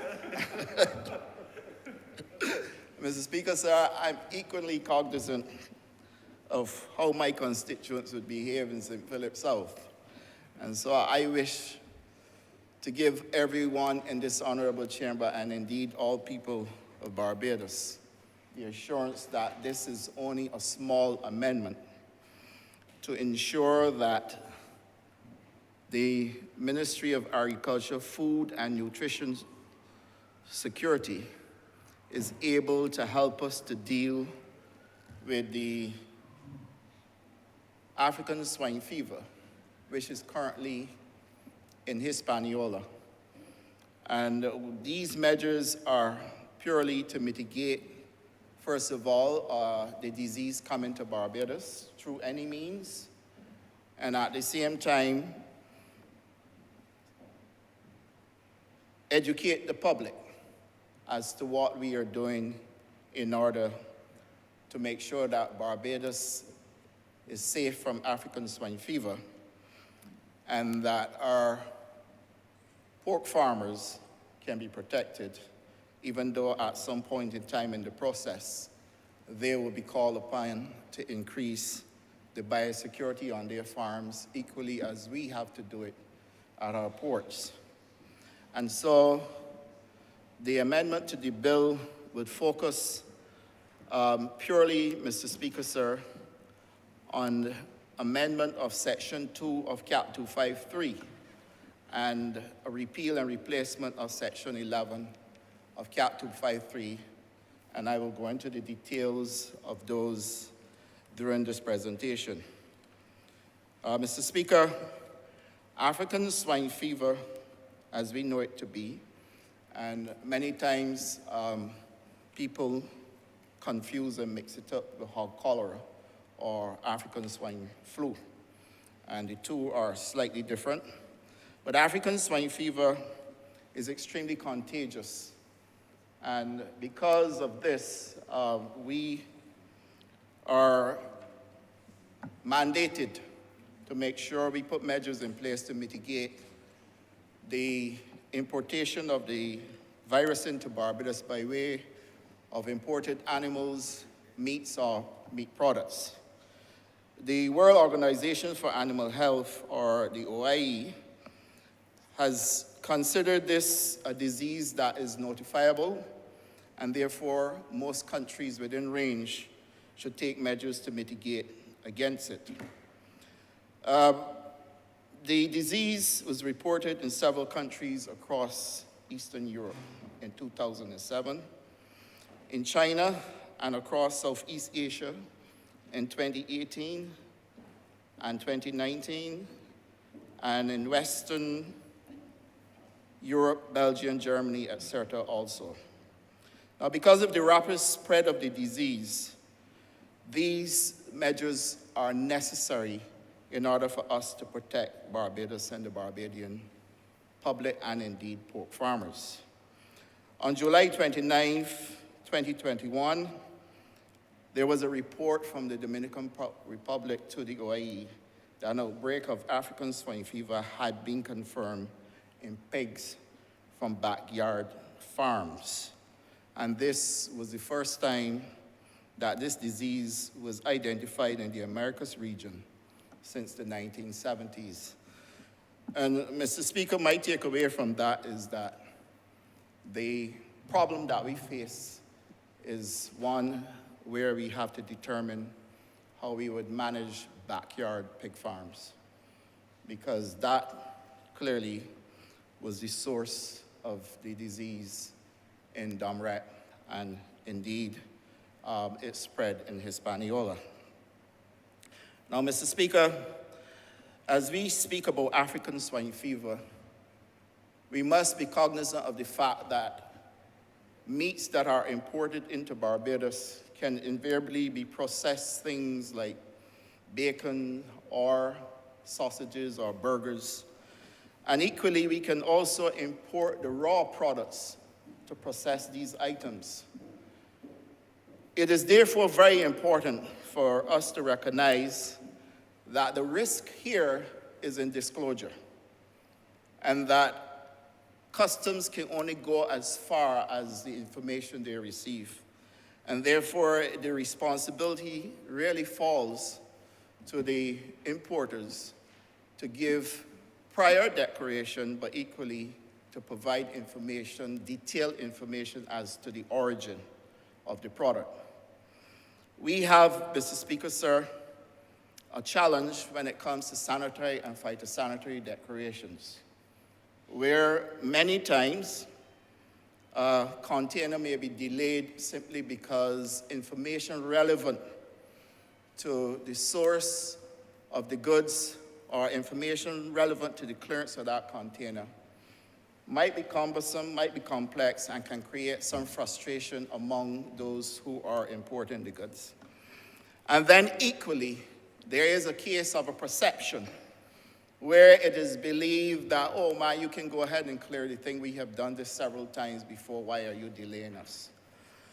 This, Mr. Speaker, sir, can pose a problem to us if now we are not as vigilant as we really need to be in handling particularly pork products or pork meat or animals coming into Barbados. It is true that the disease is not everywhere, but it is enough to say that if it has been seen on the Asian continent and within Europe and now close to the Caribbean region, that we must put all systems on alert in order for us to be able to protect our pork industry. Mr. Speaker, this is going to call for some work, and equally, it is going to call for us to embark on a number of things in order for us to be able to manage and mitigate the importation or indeed spread of this virus. The virus is so contagious that it can be picked up if you've already cooked processed pork products and the leftovers, and I'm going to put this strictly in Bajan layman terms so that everybody can understand. The leftovers in a backyard pig farm, rather than put it out and dispose of it, it is fed to the pigs as some people do. And once that animal picks up any contaminated food or any feed, then that animal is prone to catching the virus, and then that is how it can spread. We in Barbados know that in order for us to increase production in pork, we use a boar in order to impregnate the sow and to get piglets. And Mr. Speaker, I just want to put this as simply as I possibly can so that people can understand. Now there is an AI program, and that too also will have its risk, but not as risky as using a boar. And the movement of a boar from a contaminated farm can also spread the disease. But it does not end there, Mr. Speaker, because a person working on a farm who's not carrying out the proper biosecurity measures by way of change of clothing, change of shoes, wearing a coat when you're going on the farm, making sure that the area where you're walking is properly sanitized, shoes are properly sanitized, then this also can result in a spread of the disease. More importantly, you may have traveled to a jurisdiction where, out of interest, out of business, for whatever reason, you would have traveled to a jurisdiction where you were on a farm and you did not properly sanitize your shoes, come back to Barbados, did not declare, even though the ED card now has been changed for people to present that they were on a farm. And that information, if not declared, can also lead to us being at risk of having the virus brought to Barbados. So from farm to farm, using the biosecurity measures, that if there are breach, you are at risk. But equally, from travel, if you come back and didn't properly declare, then also the risk is there. Mr. Speaker, that, sir, may sound as though, oh, this is typically another set, a layer of complicated things that you want to introduce to make things more difficult, etc. I hear the narrative. But then there are the economic consequences, sir, that we have to bear in mind. And I can go into many of them, but I will seek first of all, sir, to be as concise as I possibly can, hitting the hardcore facts. A farmer who invariably has a pig farm, usually not very wealthy, having to deal with the spread of African swine fever on his farm, invariably is at risk of 100% wipeout. That 100% wipeout means loss of income, maybe for a prolonged period of time, can run you into years. He, not having the financial resources, will not be able to quickly adjust to a new type of business, and therefore that farmer goes under and his life is forever complicated, not being able to pay bills, not being able to keep staff employed, not being able to support family, and I can go on and on and on. The other side to it, sir, is that when something like this happens, where is the first call made? And the first call is invariably made, just as we hear every day, on the Ministry of Agriculture and the government of Barbados. And so therefore you get criticized. You know, Mr. Speaker, sir, yesterday I happened to hear Today in History. There's a program that University of the West Indies does. It comes just at the tail end of brass tacks. And the orator made the point that in 1950, Barbados was able to produce so much food that we were able to export to British Guyana and some other Caribbean countries. And whilst I took note of the fact that all of the measures that were used back then, this government is currently using to increase production in Barbados by putting support for livestock farming, support for crop farming, measures that are typically in line with everything we are doing, with one exception, and that is the provision of reservoirs that we are currently doing at a cost of millions of dollars so that we can help increase production and help farmers and provide growth in this sector. And I'm making this point, sir, because the only thing I find that we are good at nowadays is how we can throw rocks and how fast we can throw them and who we would take out in the process. And I am saying that because the information provided by the historian was such good quality information that all we needed to do now was take it and compare it to what is happening, and if we need to improve, we need to improve. But up came a caller who determined that the only response you can get from such high-quality information is to bash the government and to bash ministers of agriculture. And I agree with him that some ministers of agriculture might have deserved a bashing. And I will be the first, Mr. Speaker, sir, to say that he did say this current minister is trying. But my fallout, sir, was at the point where we went on to rattle off the same old story, even though I have explained this over and over to the country, about lands that are vacant and overgrown by bush and they can grow food, and that we need to stop putting arable land into developments and all those kind of things. I have explained this so many times, Mr. Speaker, I have digressed, but I deem it important to make this point.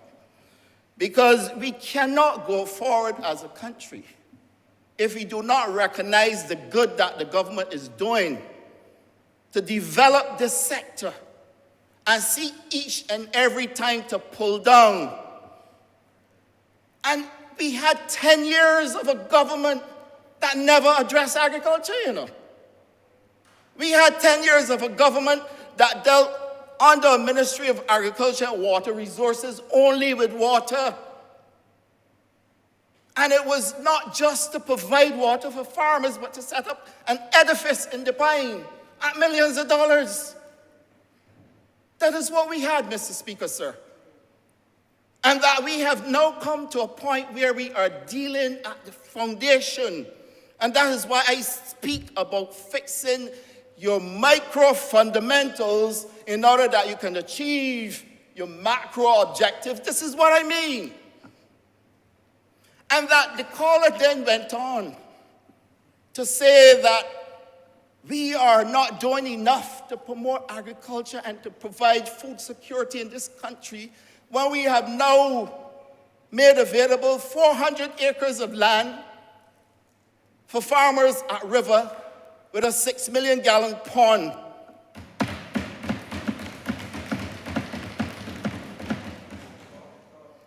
We have now made down at Mount Poyer 76 acres of land, 45 acres, the Honourable Member for St. Lucie can confirm, already planted up, providing 1,000 gallon water tanks for the farmers, sir. Entering them into agriculture without them having to put up a dime.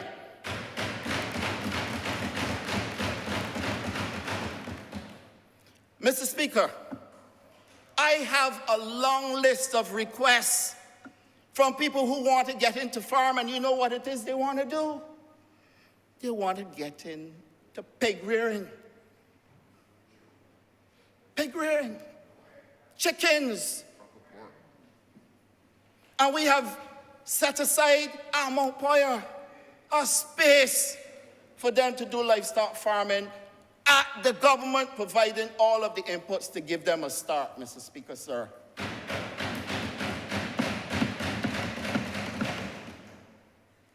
Years of a government, 10 long years, nothing so took place under that administration. And I usually don't present in this chamber, Mr. Speaker, sir, by trying to bash every time a former Minister of Agriculture, who happened to have a very good social understanding with me. But I draw the line when it comes to the country. And Mr. Speaker, sir, I am appalled that the caller did not even make reference to the fact that at Bath in St. John and at Wakefield, the Honourable Member for St. John is here, at Wakefield, that we have also put in place close to another 100 acres of land for the Rastafarians of Barbados to go and plant crops. And guess what is happening, Mr. Speaker, sir? The government is putting in all the inputs, including the water and the drip system and the tanks, and giving them the planting material, no cost to them, sir.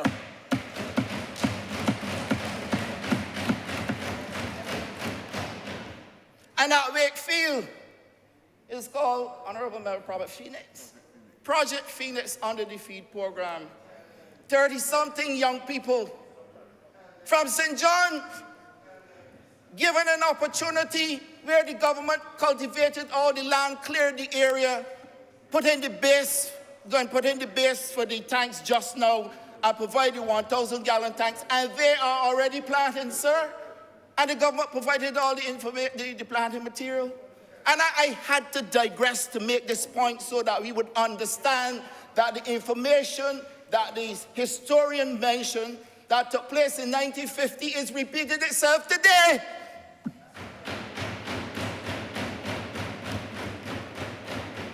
So that, Mr. Speaker, sir, back to the point I was making. First point of call will be government.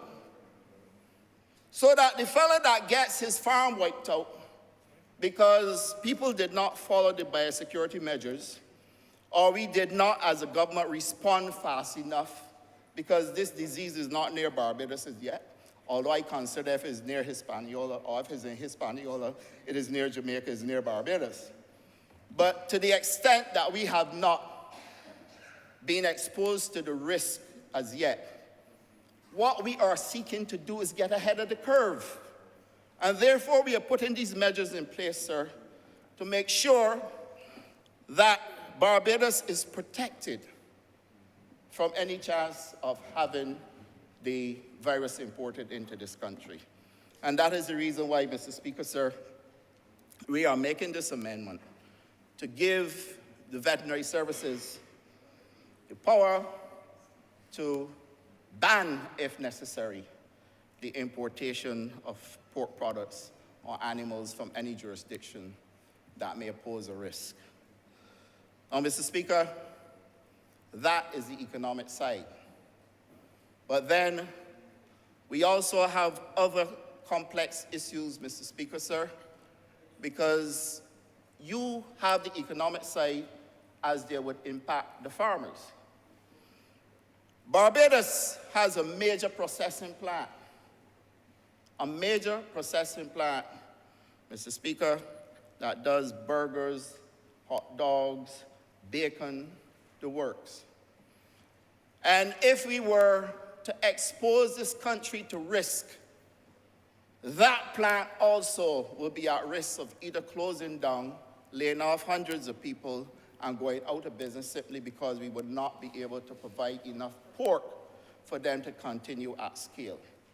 So that also is a risk that we need to take into consideration, Mr. Speaker. And Mr. Speaker, sir, we have currently a situation, and I have raised this at Cabinet before, and it's a matter that we have to get back to, where pork is actually imported in Barbados when we are producing enough pork to the extent that one producer called his pork proper pork and say he knows his pigs personally. And if we can have that kind of PR in order to sensitize Barbadians to using local pork, I am indeed saddened but concerned that we can have so many cuts, different cuts of pork imported into Barbados under many different excuses, sometimes justifiable, sometimes not so justifiable, but that we are importing pork to compete with local production is something that I am addressing. And that my language is very clear this morning, Mr. Speaker, sir. Because given what is taking place with Russia and Ukraine, I am already on the front foot in dealing with how we can increase overall production in the sector, giving us double-digit growth in the sector, but at the same time doing what I feel responsible for, and that is the empowerment and enfranchisement of Barbadians in agriculture.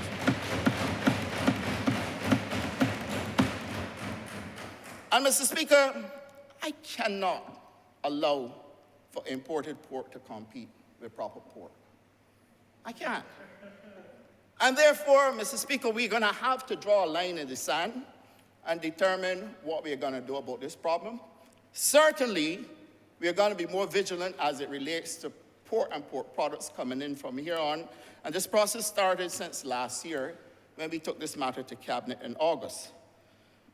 Well, Mr. Speaker, many of our pork farmers are under severe pressure. Pressure from the increasing cost of feed, pressure from competing imported pork, pressure from being able to use potable water at the cost that it was being provided at, sir. And that I know you will always be criticized no matter what you do. But I always look for the good in everything, and I look at the broader picture, and I also look at who will benefit. And the overall benefit to Barbados, Mr. Speaker, sir, is coming in large-scale production in the livestock subsector, where the dairy farmers and the pork farmers are now enjoying a rate of $1.80 from $4.66 to as high as $7.66, to everybody paying $1.80 in their production, thus reducing their costs. And Mr. Speaker, if we can keep these things going, and this is a government that has gone out and done everything that is asked of it in order for us to be able to meet the expectations of people who responded to us in every election. And I find it hard, sir, to accept that in spite of all that we are doing, and the evidence is there to support it. So this is no pie in the sky, airy-fairy talk, where I'm gonna come with some lofty ordeals that people are still waiting to see. And I've heard and seen some comments criticizing my ministry, my staff, and myself about talking about things and waiting to see them. And I don't know if a blind man on a trotting horse sitting backwards can see that rates drop from $7.66 to $1.80. A blind man can see that. And I don't understand why it is that you start to get so much pushback on issues where you are making things better for the persons involved and for the economy and the country as a whole. And therefore, Mr. Speaker, I want to address, sir, what we need to do in order for us to continue this process, because this all is going to tie in to good governance.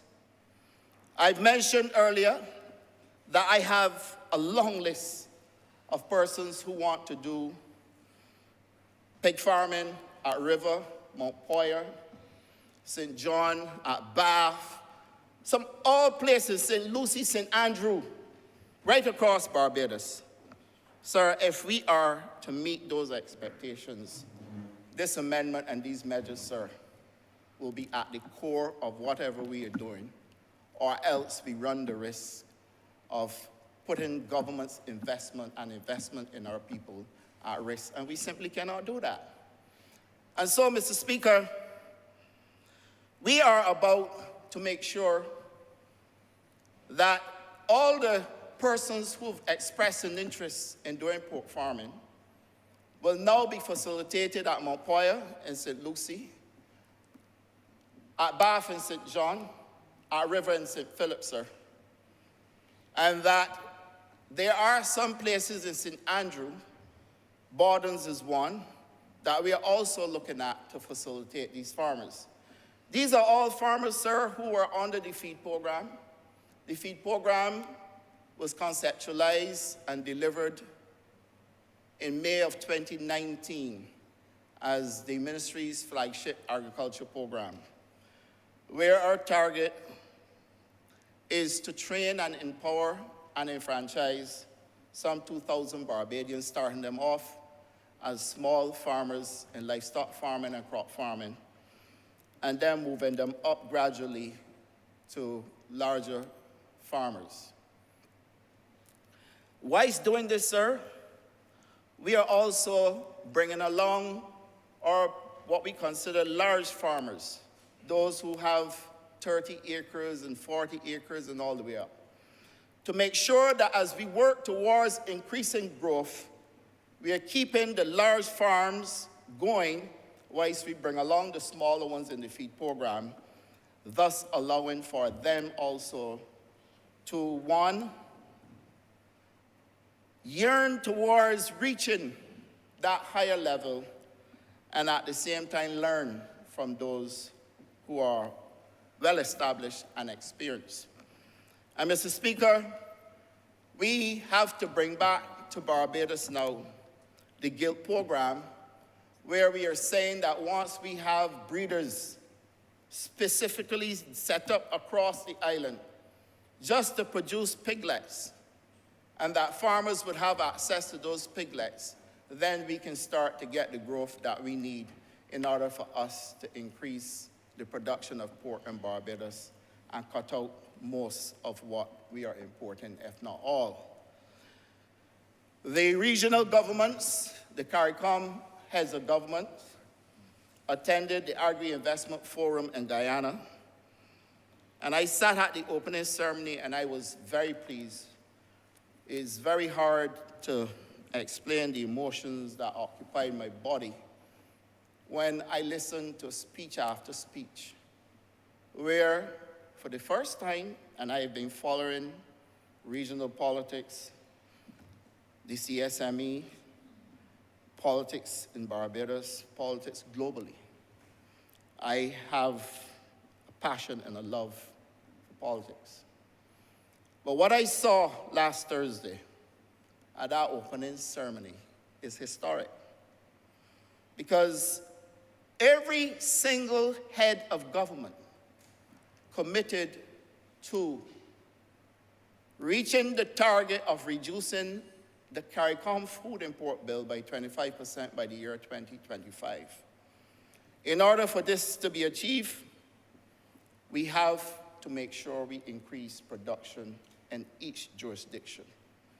And therefore, we have to make sure we increase production in Barbados by way of pig farming and poultry farming as well, looking to see how we can assist the dairy farmers, and as well crop production. Well, Mr. Speaker, I've mentioned all the plans already that we've got in place, and therefore I just want to let Barbadians know that they have a role to play in this process as well. Because if we are going to allow imported pork to compete with locally produced pork, many times out of just wanting to import because sometimes the price is so low, you can store as much as you possibly can. But Mr. Speaker, we have to look up and ask, where is the national pride? And we have to do this knowing full well, sir, that these young people who have approached my ministry do not have, at this present time, any source of income and cannot find employment under the circumstances that we are currently asked to exist under. And the conflict between Russia and Ukraine will not make it easier. And therefore, it will be fine for us to continue to do what we have to do to empower these young people and get them going.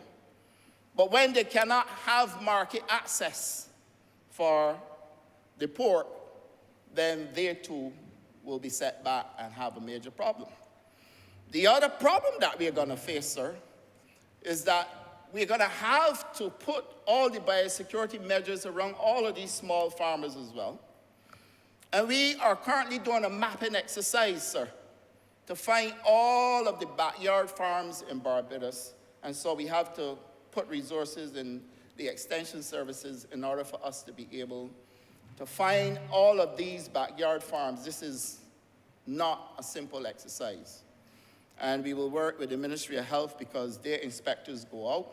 So their inspectors will be able to tell us quickly where some of these backyard farms are. But equally, our responsibility is to be able to find them ourselves in order for us to be able to look at the operations and help improve them. This, along with PSAs to the public, we've started this process. We held a press conference addressing this issue of African swine fever last year. Then the veterinary services and the senior veterinary officer would have done several videos through public affairs. And I wish to thank the honorable member for Christchurch East, who's Minister of Home Affairs and Information. And we have also done a series of interviews to help sensitize Barbadians and educate them as to the risk involved and how we can mitigate the spread. And then we have also put in place, Mr. Speaker, sir, all the testing equipment, where we now have the PCR testing facility so that we can do the PCR testing. And remember, this disease also is contracted through the mucous membrane.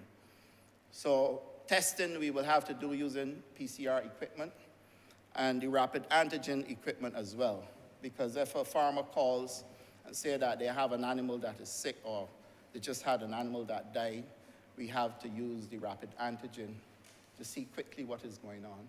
And then any tests that we take in Barbados, we will also be sending over to the OIE for further examination and analysis to see exactly what is happening, and then to be able to put us in a better position.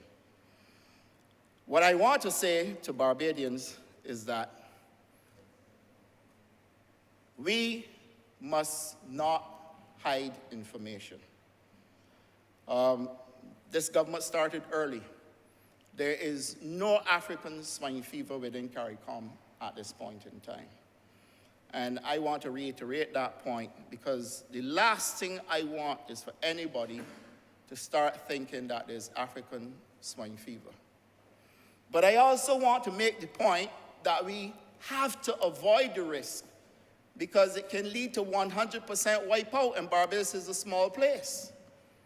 And then we're going to have to look at disposal of carcasses. And so now you're going to have mass graves in order to dispose of carcasses in order to be able to prevent the spread. Mr. Speaker, sir, this responsibility is all of our own.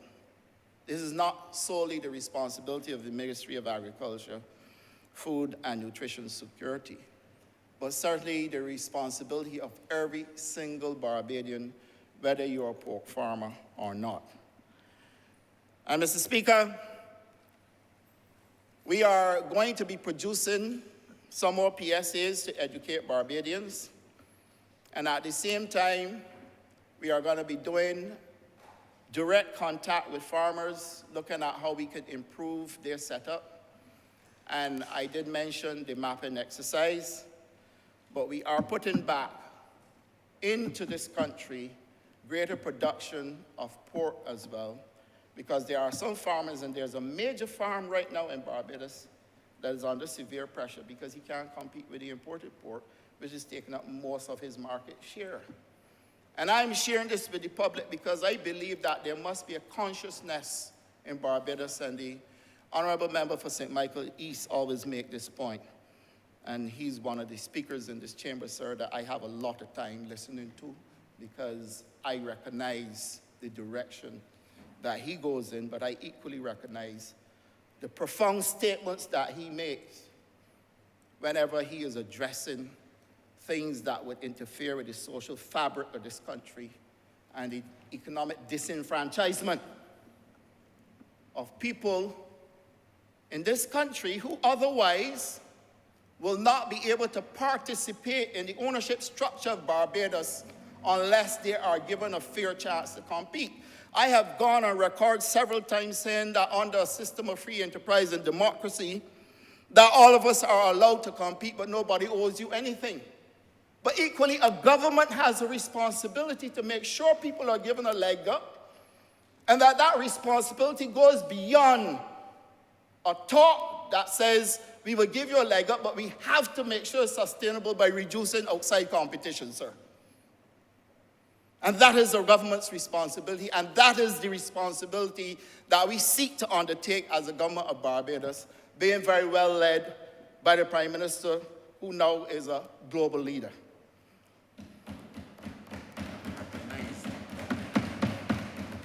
The Honourable Member for Christchurch East is telling me recognized, but I am very clear in my thoughts that she is a global leader. And Mr. Speaker, sir, I want to make it abundantly clear that if we do all of this and people intend to cheat the system, the pain and suffering that will be caused upon those people who will be knocked out of business and would not be able to recover in any short time will be severe. And Mr. Speaker, bringing in pork products and not declaring them at the port, sir, will do an injustice to our people. Importing pork products and don't want to give proper disclosure will bring an injustice to our people, sir. Wanting to trade in jurisdictions where the ministry is flagged as jurisdictions that you should not import from will do an injustice to this country, sir. Wanting to speed up the process for clearance without providing enough information, timely information, and being cooperative will do an injustice to this country, sir. We recognize the pressure that is brought to bear on all of us to be as nimble as we possibly can in order to facilitate the ease of doing business. I am on board with that. But the moment you seek to break down and bypass the regulatory process, sir, is where we're going to create problems. For example, there are protocols to follow, sanitary and phytosanitary protocols. If you're bringing in meat products, there are protocols to follow, particularly when it's coming from certain jurisdictions. Everybody may have an angst to get the product out the port, I understand. But if you have that angst, start the preparation in advance and don't wait till the container comes. Also, the measures that we are looking to put in place with pre-clearance and trusted trader programs that I'm currently discussing with the Comptroller of Customs will go a long way in getting containers cleared. But I want everyone to understand that there are certain protocols we must follow, and we should not seek in any way to ask the ministry to get around those protocols. Plants, for example, have many diseases and pests. If they're coming from certain jurisdictions, unless there's a pest risk analysis and a disease analysis done prior, the product can be subject to scrutiny. Animals have diseases. We just had to put a ban on poultry products coming out of the US because of avian influenza. Last year, we had to do the same with chicken wings coming out of the UK. And it goes on and on and on and on and on, sir. And so we are seeking, therefore, to expand our pork industry, provide greater opportunities for people to enter, to be able to participate in the economic structure of this country, and at the same time protect this country from, first of all, African swine fever and the spread thereof. Mr. Speaker, the amendment we are seeking to make is at Section 2 of Cap 253. Section 2 of the Animal Disease and Importation Act, Cap 253. And in this act is referred to as Principal Act and is amended by A, deleting the definition communicable animal disease and substituting with the following. Communicable animal disease means a disease specified in the schedule. And in the schedule, there's a whole long list of diseases that are flagged for us to monitor and take action if necessary. And then inserting in alphabetical order the following definition. Disease means communicable animal disease, and deleting the definition disease. We are also going to repeal and replace Section 11 of Cap 253, and Section 11 was perhaps about a paragraph or too long. That Section 11 will be amended to say the minister may, by order, amend the schedule. And therefore, Mr. Speaker, sir, those are the amendments that we will be making. I have, Mr. Speaker, the schedule. There's no need for me to go through all 26 of these diseases, except to say that they're here now in the statute. And therefore, Mr. Speaker, I want to reiterate that this is a call upon all Barbadians for us to play our part. And so I beg to move, Mr. Speaker, that this bill be now passed. Read a second time, sir.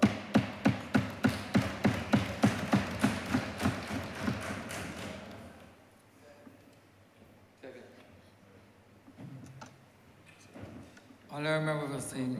Michael's of Central. Thank you, Mr. Speaker. I rise to support this Animals, Diseases and Importation Amendment Act. I realize that our countries in the region often have to be catching up and have to be closely following and have to be very in tune to what is happening internationally as it relates to disease that affects human beings, but also diseases that affect animals, that affect livestock, that impact the country's production and productive capacity, its capacity to feed our people, and our capacity to involve and engage Barbadians in the productive sectors, including and especially the agriculture sector. So I'm pleased to see that the Ministry of Agriculture and Food Security is taking these proactive steps, and I want to echo the Minister in repeating and reinforcing that there is currently no African swine fever in Barbados. Let me take the opportunity to reinforce that, because I know sometimes when these things are uttered, that sometimes misinformation can take hold. So I'm happy to see these proactive steps. I also welcome the update from the Honourable Member on the measures that are being taken, the steps that are being taken in the ministry to ensure that agriculture becomes once again a sector that is at the forefront of our economic production, but also at the forefront of our drive to enfranchise Barbadians. There's a lot of work to do. The ministry has started on a path. I particularly like the path that has been started along Pine Plantation Road, where we've been able to clear that area that it now represents an opportunity for residents of the area, and what we're in the process of doing. And I thank the officers in the Ministry of Agriculture and Food and Nutrition Security for being available and being engaged in the process, the officers at BADMC. That area is in the process of moving from being one that has been the source of fires during the dry season, of floods during the wet season, of all kinds of plagues that have befallen the residents of that area. And now, thanks to several ministries, we've been able to clear that area. And I hear and welcome and expect the promise of the officers to make sure that we keep it low, so that it does not, these issues don't recur.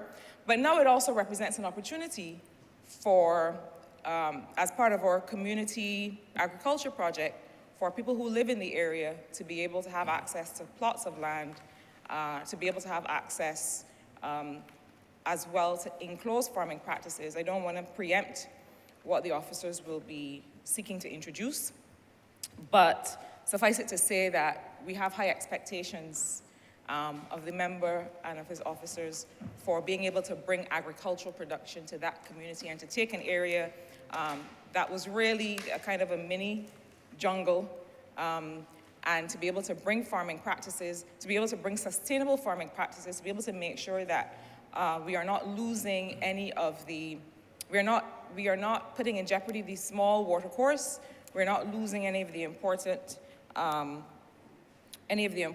plants that are there, but also that it represents an opportunity for people in the area. And so this is one of the many projects that we see and encourage and want to see the results of from this ministry. So I thank the Honourable Member. I have a couple small points to make on the topic of how we address the issue of the treatment of animals in general, and how we address the issue of protection when it relates to food consumption. Because I always say that there's a reason that we talk about food and nutrition security. We're not just looking at whether food is available, but whether people are able to consume it in a way that is health-giving to our bodies. And so one of the things that I've always considered a gap is the extent to which we as a Barbadian people, we as a Republic of Barbados, now Republic of Barbados, are also able to understand and monitor what we are consuming. Now, we are able to read all kinds of assessments of food products. we are able to see from the US Food and Drug Administration and from other similar bodies how these certain foods will affect us. And I'll give an example, since it is the only thing that I eat. I'm a fish eater, sir. And that's very specific because I eat only thin fish. The member for St. Michael Southeast will sympathize, as well as the member for St. John. No shellfish and no fish with skin. So fin fish and scale fish. And so in the course of that diet, that nutrition lifestyle, one of the things that one must always monitor is whether the fish that we catch, that we consume, whether it is healthy, and why. Because we hear all the time of these categories of fish that have higher levels of mercury, that are exposed to certain elements in deep water, in open water, and so on. And really, it seems to me that a lot of what we are doing in our consumption is guesswork. Because I don't know whether the fish that I consume, that I buy from Oystins or that I buy from anywhere, how that is categorized in terms of safe consumption. I say that to say that I believe that we in Barbados, and probably in the region, the minister was just talking about the meeting that I followed very closely from my vantage point, because we all in the region have high hopes for these kinds of meetings. We don't have high hopes for the meeting. We have high hopes for the results. We have high hopes for the collaboration and the functional cooperation that goes on at the level of CARICOM and the wider Caribbean region to ensure that we have food and nutrition security for the people of Barbados that involves the economic activity of the people of Barbados. So to say that we don't just want to be able to eat and eat safely and eat well, but we want to make sure that we're able to do that as a result of the economic activity of local farmers and producers and so on. So that is what we want to come out of this meeting. I say through you to the Honourable Member, because we are watching closely, and I think it was a very good start. I watched with interest the MOUs that were signed between different countries, and I think that we're looking for great results. But I will say that there's another area of functional cooperation that we need to look at, and that is to be able at the regional level to say something about the food that we consume, to say something, as the US Food and Drug Administration does, about how healthy or what risk may come up from time to time in the consumption of this food. The levels of mercury in fish, just one example. I don't know how that is being monitored. I don't know where it is being monitored. I know that the levels of fish that people in the US and in the UK and so on have access to, those are monitored. But I can't say that I know how we are tracking this information. And I think it is a lot for us to be able to do at the local level. I think that this is one of the areas that at the level of CARICOM, at the level of the region, that we need to be able to say something about. And we have a similar issue when it comes to food that is being imported. You know, once I saw on the label on the outside of a box of cereal, not to be sold in the United States. And I thought, oh, so who it is that we have over here that can eat something that is not safe to be eaten by the people that y'all have over there? What is it about the people who live in this part of the world that says that we are happy to eat something that y'all have decided is not safe for British or Americans or other people to eat? And so I am concerned as well that even though something is packaged and stamped and shipped off, that we seem to believe that we have to take it as it is. and that we do not have a role to play in making sure that whatever is in that box is something that Barbadians should be eating. Because I don't see how something that Americans or whoever else should not be eating that I should be eating or my child should be eating. I think that we need to be able to contribute to this area, to this topic, in such a way that we are saying something definitive about what is safe for Barbadians to consume, whether it is farmed locally, fished locally, or imported. I am not satisfied that we have all that information. I saw recently a discussion in the public domain where the Fair Trading Commission had finally given a perspective on this question of what claims can be made for certain kinds of health supplements. And I say finally because for many, many years before entering this place, I would see these claims flying around about what certain drugs or what certain products can do. And really they were bordering into the realm, they were creeping into the realm of medicine. Now, I'm not saying that there aren't products. I mean, the amount of bush tea that I drank, the amount of aloes that I had to swallow on a Saturday morning. And I believe in the health-giving properties of these things. But I'm saying that you have to be able to stand by the claims that you make to the public of Barbados. And so similarly, as we regulate food, or as we should begin to more closely regulate as a region the food that we consume, I think we also have to make sure that when people get in the public domain and make certain claims about certain products, that these products actually do what they claim to be able to do. I saw during COVID that lots of people were sending around advice about the kinds of things that people should consume in order to address their respiratory health. Now, I believe that in general, and I saw recently that some members of the medical profession made this point, I believe that in general, that one of the things that we need to do, and Mr. Speaker, you'll forgive me if I'm not hearing my own ears over some of the banter at the end of the room. But one of the things that I saw was that people were making claims about what certain things how certain weeds and herbs and so on could respond to COVID. And that was dangerous. Because while I believe that we need to keep ourselves in good shape, and we know that there are certain vitamins and minerals and even local products that can do that, I also think that we need to take a bit further the work that has been done by some in the Rastafari community and others to actually certify these things.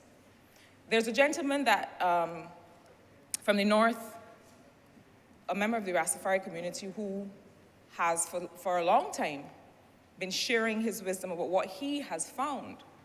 I see that he has begun to document that, but I think that this kind of learning perhaps should now enter a space where we could all benefit from it, or we could all test it and validate it and make sure that people are making good choices when they make choices about these kinds of products. Now, the reason that this is important is that the piece of legislation before us tells us essentially, and the way that I think about it, it helps us understand whether an item or a food will kill us quickly, but we don't know what will kill us slowly. By that I mean, we know if something is of immediate harm or immediate risk to us, like the African swine fever. But we have less information about anything that is imported or anything that we find on our tabletops. That after a time might not be the best for us. And why else is this important? This is also important because we also have high incidences of certain kinds of illness. We have high incidences of breast cancer among women, of actually quite a young age as compared with other regions, other jurisdictions. And one of the things we also need to be able to understand is what are some of the environmental causes? What might be some of the practices or the habits or the elements that are getting into our food systems and our food supply that are causing us harm that we might not be well aware of because we're not doing the adequate testing, we're not doing the adequate investigation. So I think that in addition to this kind of legislation, that we also need to open up the space, and I reiterate at the regional level because I think that as a matter of capacity, we might not be able to manage it all ourselves, country to country. Now, sir, there's another area of this issue of treatment of animals and the role that they play that I also want to flag here. And it's one that I've discussed with the member for some time. And I want to say from the outset, sir, the following. It is possible to care about people and animals at the same time.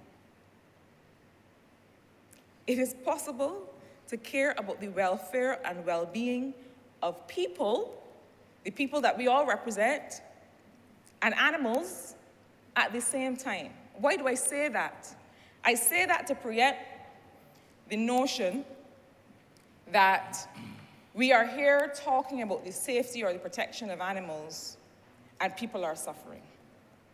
It is possible to care about and to address both at the same time. And as a government, we have to do that.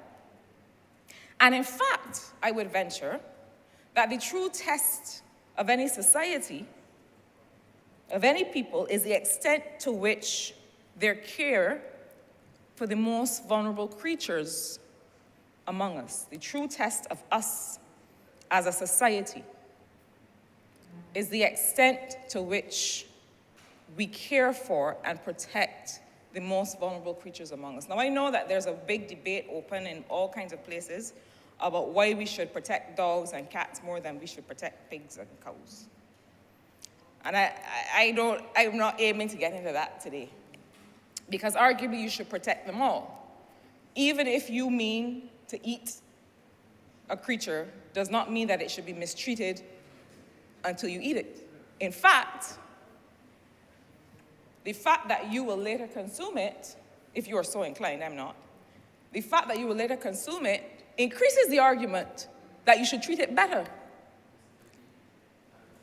So the principle that I'm about to apply applies equally to cats, dogs, lizards, horses, cows, pigs, all creatures.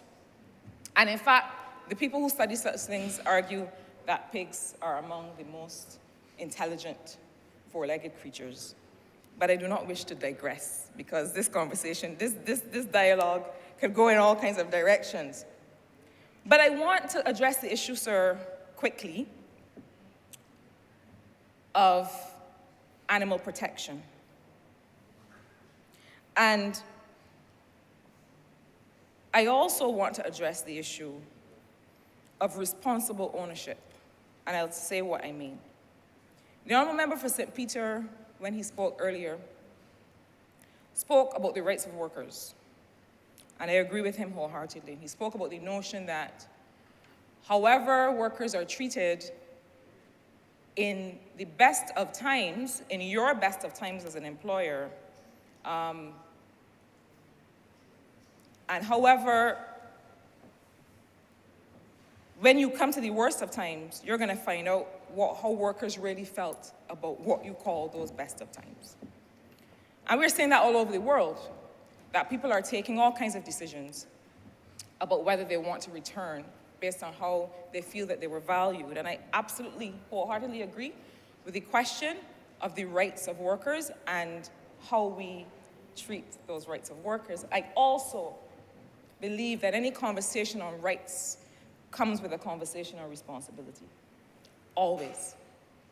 And I feel that we have to balance that conversation always. We seem to think that whenever we talk about rights, we can only talk about rights. and that we should not at the same time talk about what are the responsibilities that accompany those rights. I think that responsible citizenship, responsible governance is about talking about them both at the same time. And equally for this topic, sir. So I want to start by saying that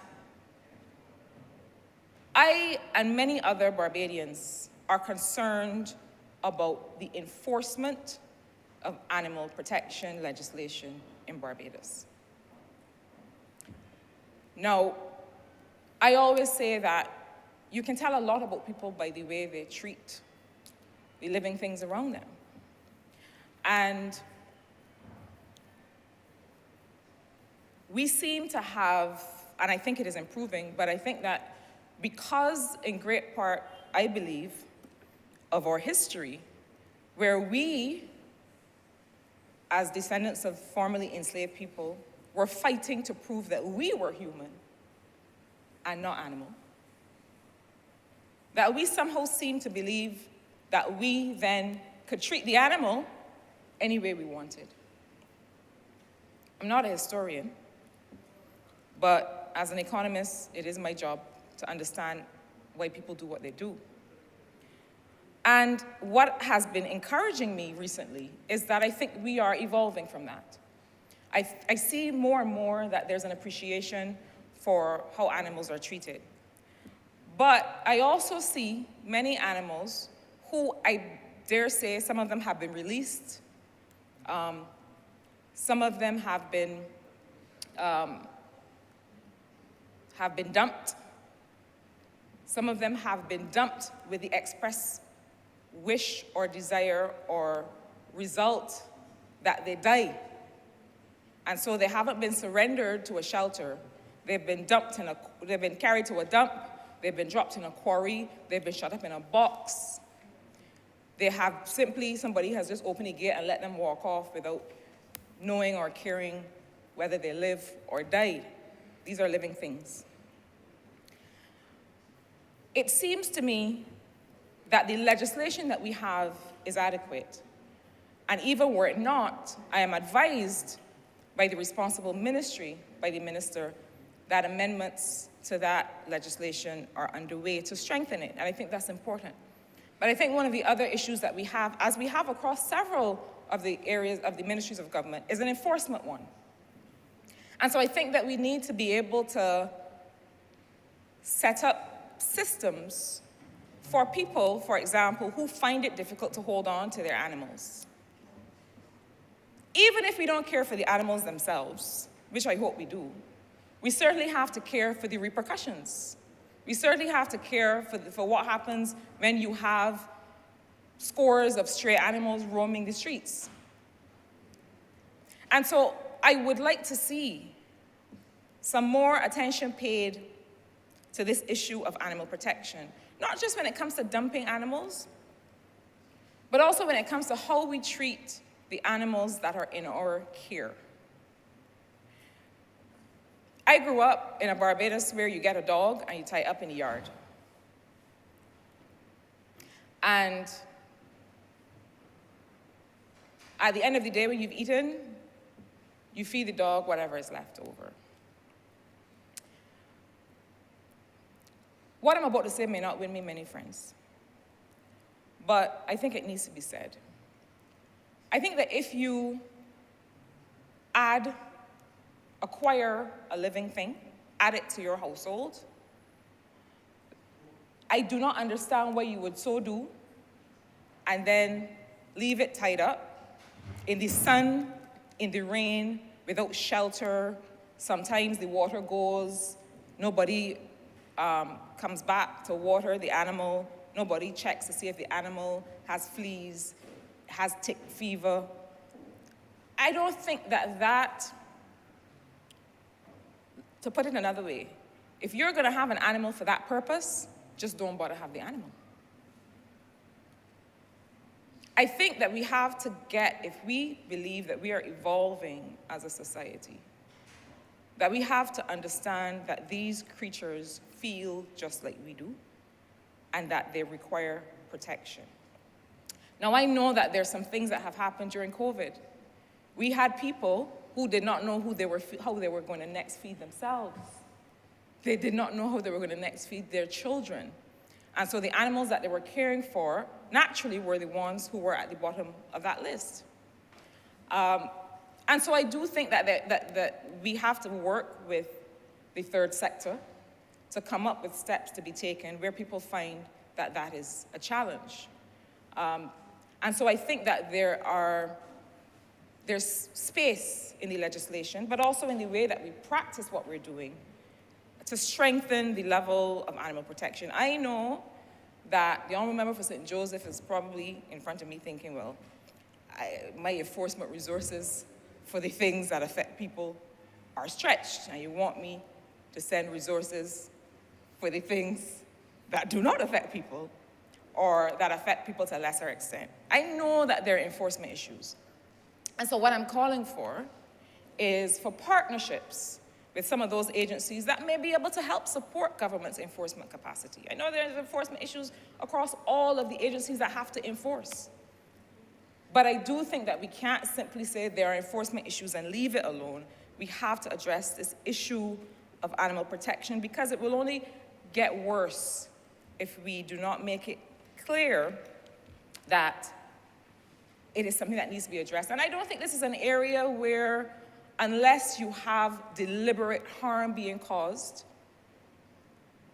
I don't think this is an area where we need to bring down the hammer in every case. In many cases, you need to support people in what they're trying to do and help them understand how they're causing harm. But the other part of this that I will quickly get to in my 2 minutes that are left is the issue of responsibility, the issue of responsible ownership of animals. You know, many times I see horses, animals that may have lived out their useful life to whoever the owner was, and the owner has sent them off to, given them to a child or given them to somebody else who clearly does not have the capacity to care for them. And I think that if you're a responsible owner and you are caring for an animal that is no longer of use to you in however way it was, that you also have responsibility to pass it on in circumstances where it will not be harmed or mistreated or starved to death because you no longer have use for it. But there's also responsible ownership when it comes to the issue of dog owners. I have 3 large animals. I know sometimes it can be difficult to keep them inside, to get them to do what you want. But we also have to make sure that we protect the community. So those of us who want to own larger animals that have the potential to do harm in the wrong circumstance, we have a responsibility to keep them on a leash when they're out of the environment, out of the enclosure of our property. We have a responsibility to make sure that they are not roaming and are not able to harm others. I had a conversation with a gentleman a couple weeks ago. We were talking about owning dogs. And he said to me, oh, well, you know, I have a Rottweiler that is about 150 pounds. And, you know, he goes out at night and comes back, goes for a walk at night and comes back when he's ready. And I thought, but hang on. Mr. Speaker, if you were somewhere in the constituency ending up your rounds at 6, 7 o'clock at evening, 8, 9 o'clock, and you looked down a dark alley and saw a 150-pound dog staring back at you, sir, I would not even like to think about the kind of less dignified reaction that you might have. Because even though I love these creatures, I understand that they, 1, can cause harm, and 2, are frankly scary to look at. And so I think that people who own dogs from 2 pounds to 200 pounds have a responsibility to make sure that they cannot do harm to others. My father, sir, used to walk every morning. Used to go for a morning constitutional. And he stopped after that lady was killed in the area that he used to walk. It is a horrifying thing, I would imagine, to be faced with that kind of attack. And so I think while we argue for the protection of animals, that we also have to make sure that people are responsible owners of dogs, of horses, of cows, of sheep. I have had to pull over, sir, and go and get a bucket and pour some water and give to some animals that are just tied out and clearly are dehydrated and dying of thirst and so on. And where am I going, sir, and why am I going on about this? Because it comes back to the point that the member who introduced this bill was making earlier about the quality of the product that we have, about how we rear livestock, how we raise creatures to ensure that you have a quality product. But it also comes down to how people view us as a people. That matters. So if we are not concerned about how we treat each other, I think that we have to be concerned about how we fit into the global conversation on some of these matters. And so I rose, sir, simply to give my support to this Animal Diseases and Importation Amendment Act to the extent that it protects the livestock industry, to the extent that it protects the well-being of farmers, of animals. But I think that we have to go further in that protection. I think that if we really, truly want to consider ourselves an evolved society, that we can walk and chew gum, that we can address the bread and butter issues that are affecting Barbadians, their capacity to live and work, and to be able to afford the necessary goods and services. We have to address that always, every day when we wake up every morning. But it's not a zero-sum game. Because we care about our fellow Barbadians does not mean that we should not also care about the creatures, the animals that we have around us to feed us, to protect us, to give us company, to give us services in the case of people who are living with disabilities. And so I look forward to my future conversations with the Honourable Member. I am confident that we will see efforts to enhance the enforcement of animal protection laws, and I vow my partnership and my support in assisting the government in those efforts. I'm obliged to you, sir.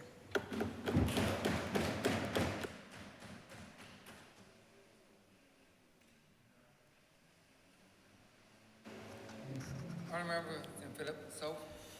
Mr. Speaker, I rise to wrap up this debate and to respond to some of the issues raised by the Honourable Member for St. Michael South Central. First of all, to give the assurance that Pine Road project will definitely be executed and that this will provide an opportunity for the constituents of St. Michael South Central. In addition to the Pine Basin project, which is currently ongoing, and that the shade houses that are coming in from Guyana, some of them will be erected at Pine Basin so that the entire St. Michael area, that entire corridor, every single area in St. Michael will have access to some form of opportunity within the Pine Basin and within the Lears project for people to be given an opportunity. And I don't use the word employed because I never associated employment with myself until now. Previously, I associated myself with owning a business and being able to generate employment, so that I always felt that my contribution to this country should be by way of how I can empower and enfranchise people. And therefore, I believe that by natural course, I ended up here. But just to say that the projects within the St. Michael corridor. Opportunities for ownership in Barbados will be provided for the people in St. Michael, Christchurch, St. George, St. James, St. Thomas. Those areas, we've already got programs in St. Lucie and St. Andrew and St. Peter, St. John, and St. Philip, Christchurch. So that there's an opportunity for all Barbadians.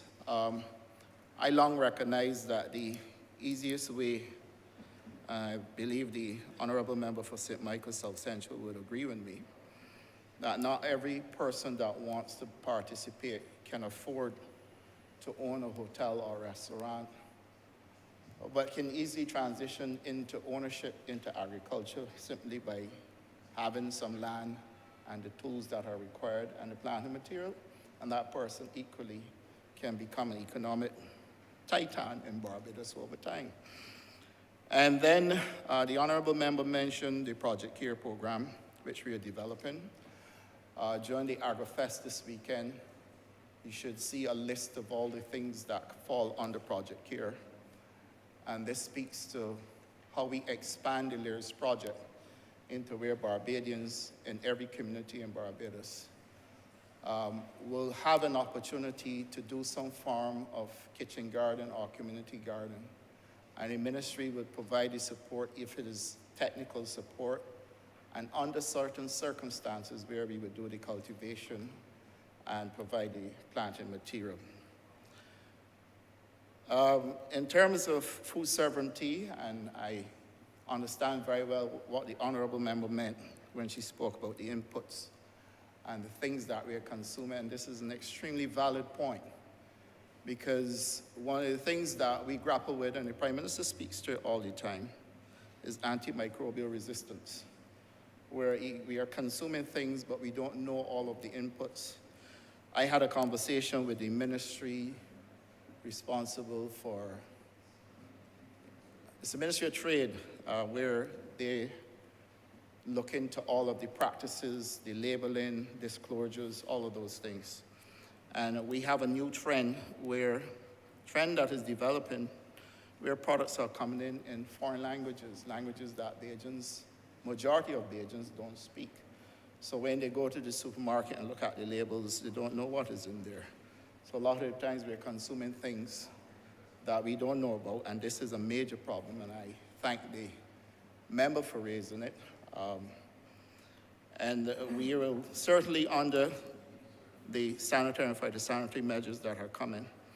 And equally with the establishment, if indeed this comes to pass, the establishment of a single unit. And why I'm referring to a single unit is because we established the Fair Trading Commission to take away those activities from under central government and allow the independence of the officers in order that they may be able to function. And I believe that a strong SPS system should allow for a single agency similar to what Canada does, in order for us to be able to allow people to function without layers of bureaucracy as well, or indeed political interference at times.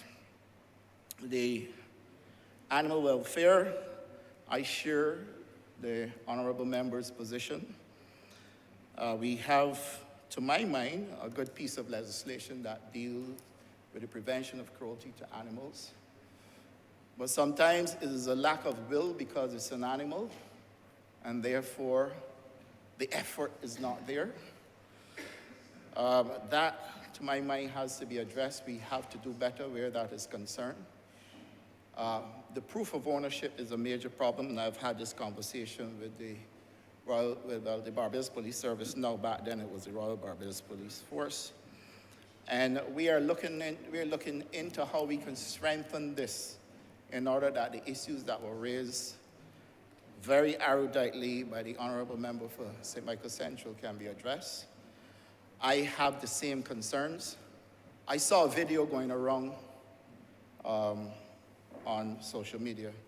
The Honourable Member for the city was on brass tacks at the time, where people were complaining about how a monkey was mistreated. That thing generated a whole lot of conversation in this country. So there's a consciousness in Barbadians about how we treat animals. It's just that you get cases where people feel that it's okay because it's a pet. And we were able to deal with that situation by at least having the person arrested. So wherever we can, we are still able to apply the law. These matters will be better addressed and handled once we have established the protocols under a single unit to be able to deal with them. So, Mr. Speaker, I want to give all honorable members the assurance that this will not go without being action, and that we are now, and we are going to be in a position when we get through. I will speak to my senior minister, the honorable member for St. James Central, so that we can settle on the SPS measures and get the bill before this chamber. So, Mr. Speaker, that being said, I beg to move that you now. No, the bill be read a second time. I beg to move that the bill be read a second time. The question is that this bill be read a second time. All those honorable members in favor, please say aye. All those against, please say no. We take the ayes have it. Mr. Speaker, I beg to move that this House be now, I now leave the chair. that you now leave the chair and this House resolves itself into committee for further consideration of this bill. The question is that the Speaker do not leave the chair and the House resolve itself into committee for further consideration of this bill. All those honorable members in favor, please say aye. Those against, please say no. We think the ayes have it.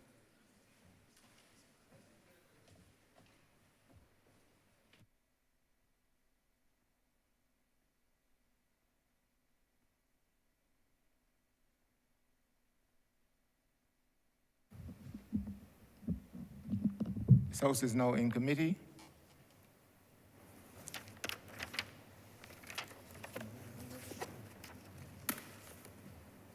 Clause 1. Mr. Chairman, I beg to move that clause 1 stand part. The question is that clause 1 stand part. All honorable members in favor, please say aye. Honorable members against, please say nay. Methinks the ayes have it. Clause 2. Mr. Chairman, I beg to move that clause 2 stand part. The question is that clause 2 stand part. All honorable members in favor, please say aye. All honorable members against, please say nay. Methinks the ayes have it. Clause 3. Mr. Chairman, I beg to move that clause 3 to stand part.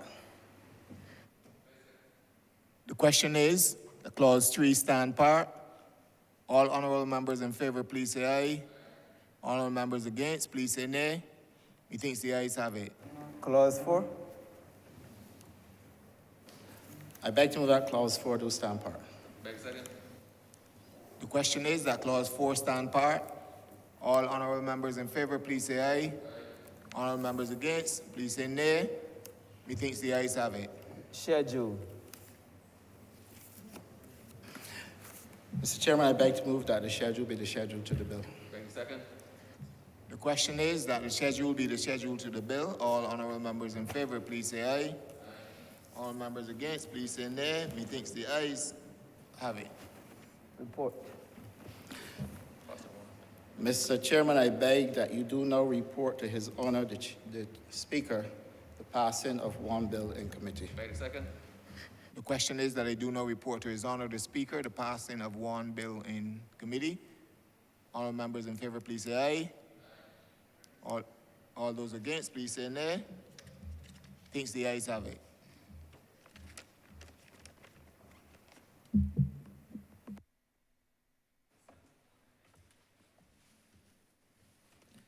The chairman of committees is reporting the passing of one bill in committee. Honorable Person Philip South. Mr. Speaker, I beg to move that this bill be now read a third time. The question is that the aforementioned bill be read a third time. All those honorable members in favor, please say aye. Those against, please say no. We think the ayes have it.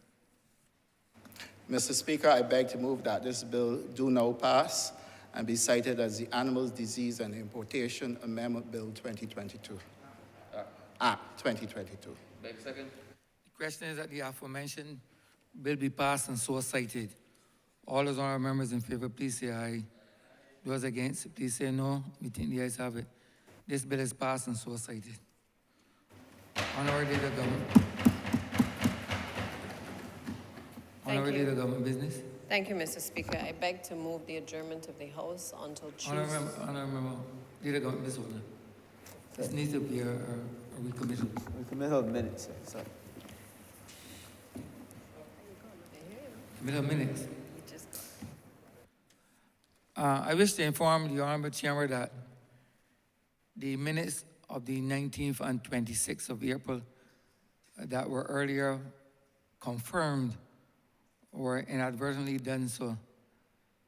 That is because the said minutes were previously confirmed on the 17th of May 2022.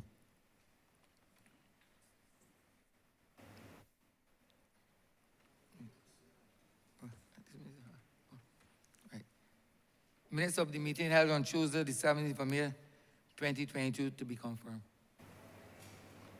Mr. Speaker, I beg to move that the aforesaid minutes be confirmed. The question is that the aforesaid minutes be confirmed. All those honorable members in favor, please say aye. Those against, please say no. We think the ayes have it. The aforesaid minutes are hereby confirmed. Honorable Leader of Government Business. Anything else? Are you sure? Thank you. I therefore beg to move the adjournment of the House until Tuesday, the 14th of June at 10 a.m. The question is that this honorable chamber be adjourned until Tuesday, the 14th day of June at 10 a.m. in the forenoon. All those honorable members in favor, please say aye. Those against, please say no. Me think the ayes have it. This honorable chamber stands adjourned until Tuesday, the 14th day of June, 2022 at 10 a.m. in the forenoon.